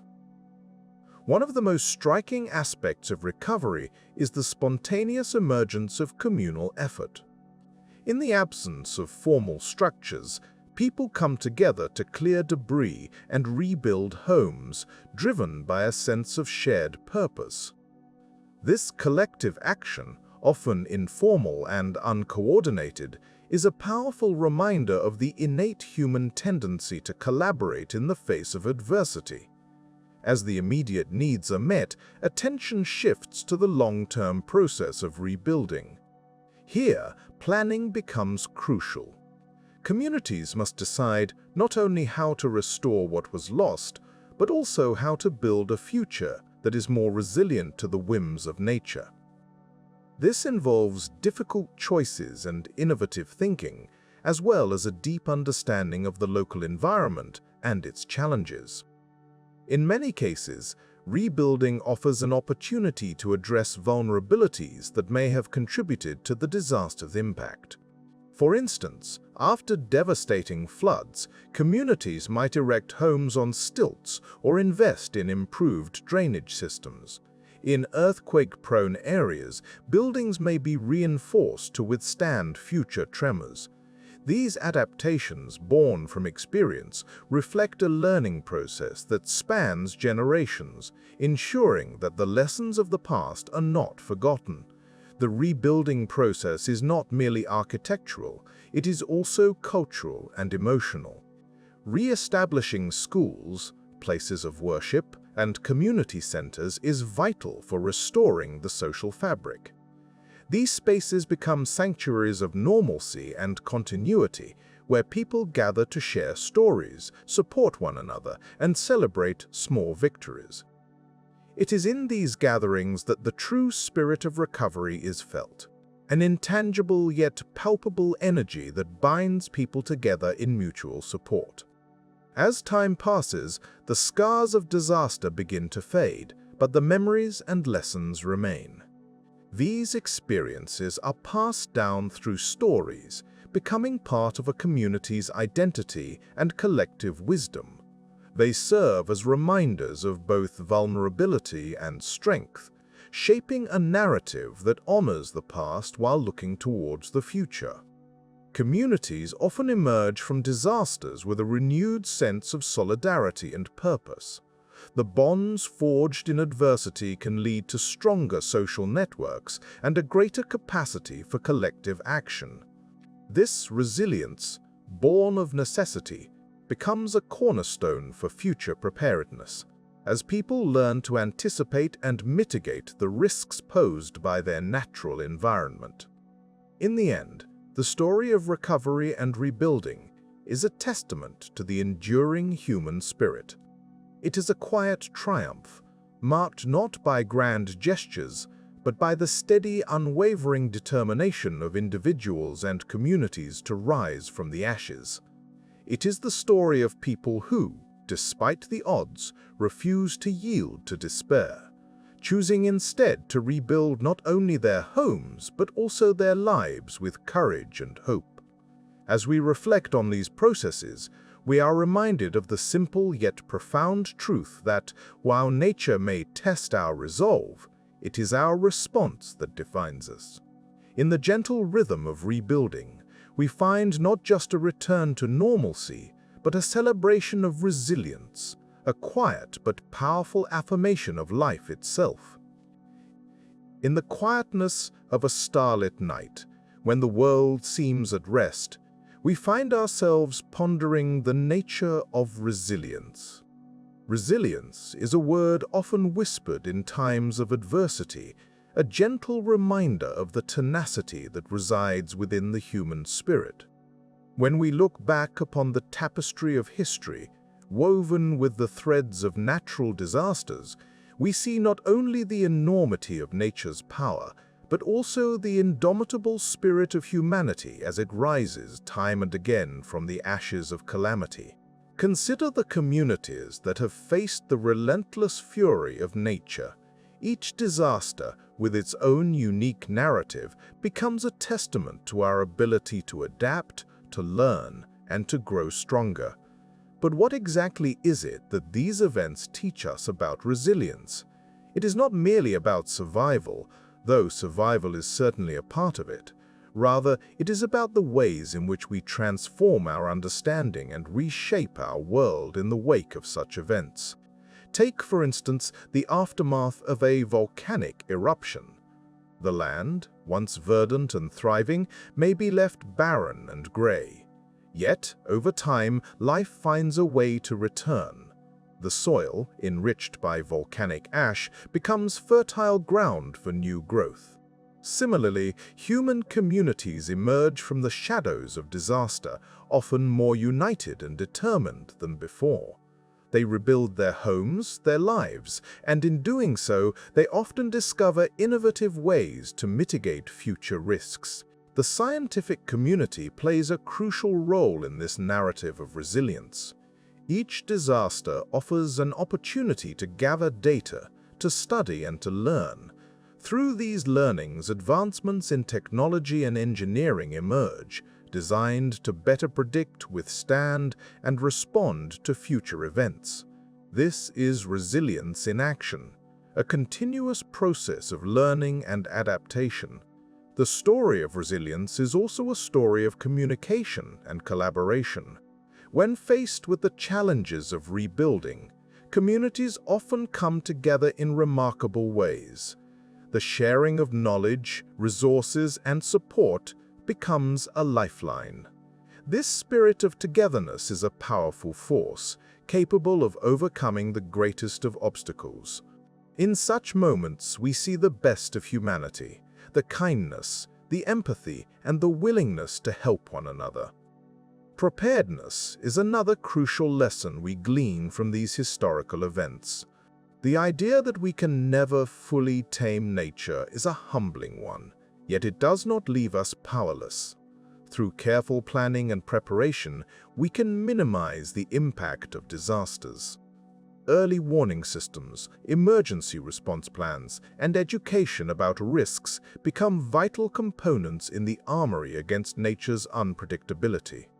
Reflecting on the past, we see how the lessons of history inform the present. The lessons learned from the 1931 China floods, for instance, have influenced flood management strategies worldwide.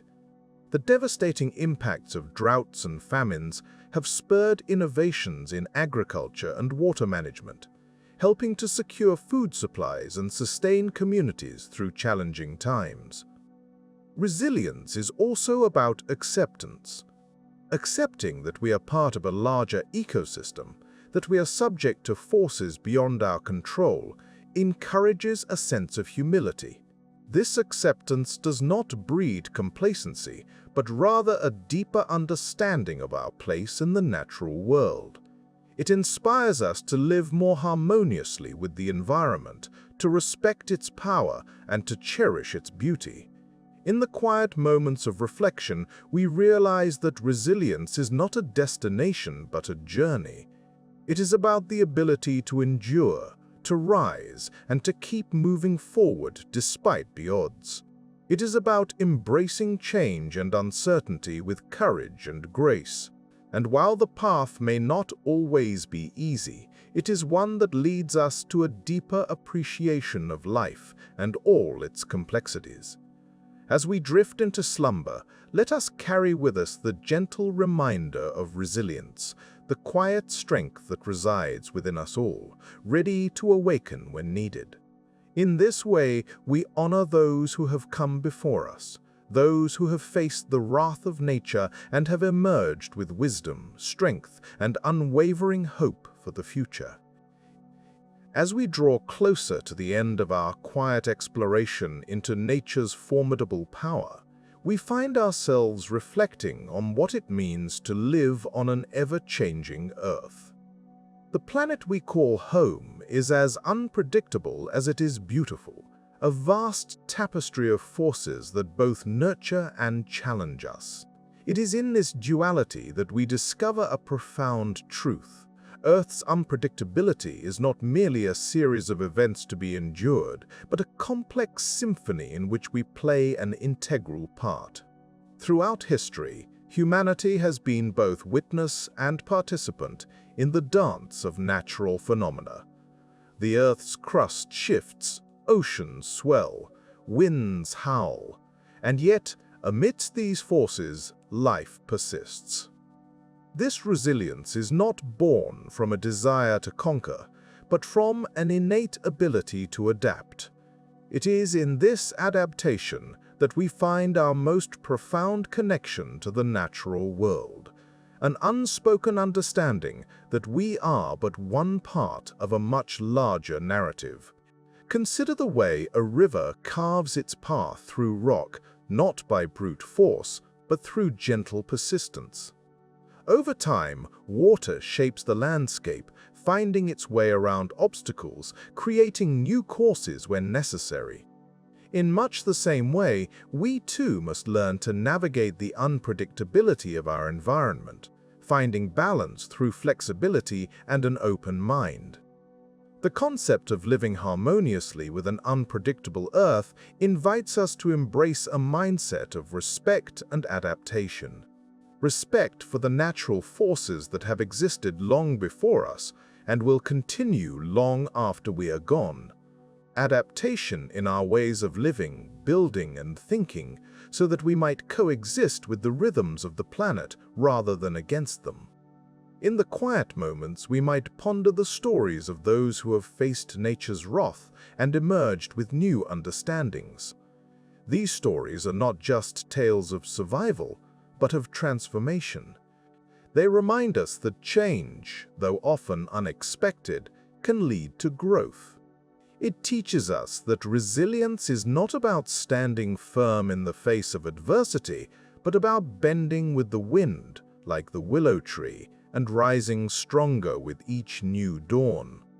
As we reflect, let us consider the lessons from the past, wherein lies a tapestry of wisdom. From ancient civilizations that revered nature with rituals and traditions, to modern societies that harness technology to predict and mitigate disasters, each approach, in its own way, is a testament to humanity's enduring relationship with the natural world, a relationship built on understanding and respect. Perhaps an apt metaphor for our place on this earth is that of a tiny boat on a vast ocean. The seas may be calm or tempestuous, the skies clear or stormy, yet the journey continues. We navigate by the stars, adjust our sails to the winds, and hold steady through the swells. It is this journey, with all its uncertainties, that shapes who we are and how we live. In embracing the unpredictability of the Earth, we also embrace the unpredictability within ourselves. Just as the planet is in a constant state of flux, so too are we ever-changing, our lives marked by the ebbs and flows of experience. This interconnectedness encourages us to live with humility, acknowledging that we are part of a larger system, a symphony of life that stretches far beyond our individual existence. Ultimately, living with an unpredictable Earth is about finding peace within the chaos, understanding that uncertainty is an intrinsic part of life. It is a gentle reminder to cherish the moments of calm, to learn from the storms, and to always seek harmony in our interactions with the world around us. As we drift into slumber, let these reflections soothe our minds, encouraging a restful peace that comes from knowing we are not alone in this journey. We are part of something grand and ever-evolving, A world that, despite its unpredictability, offers endless wonder and opportunity for growth. And in this quiet acceptance, we find the strength to face whatever tomorrow may bring, with open hearts and curious minds.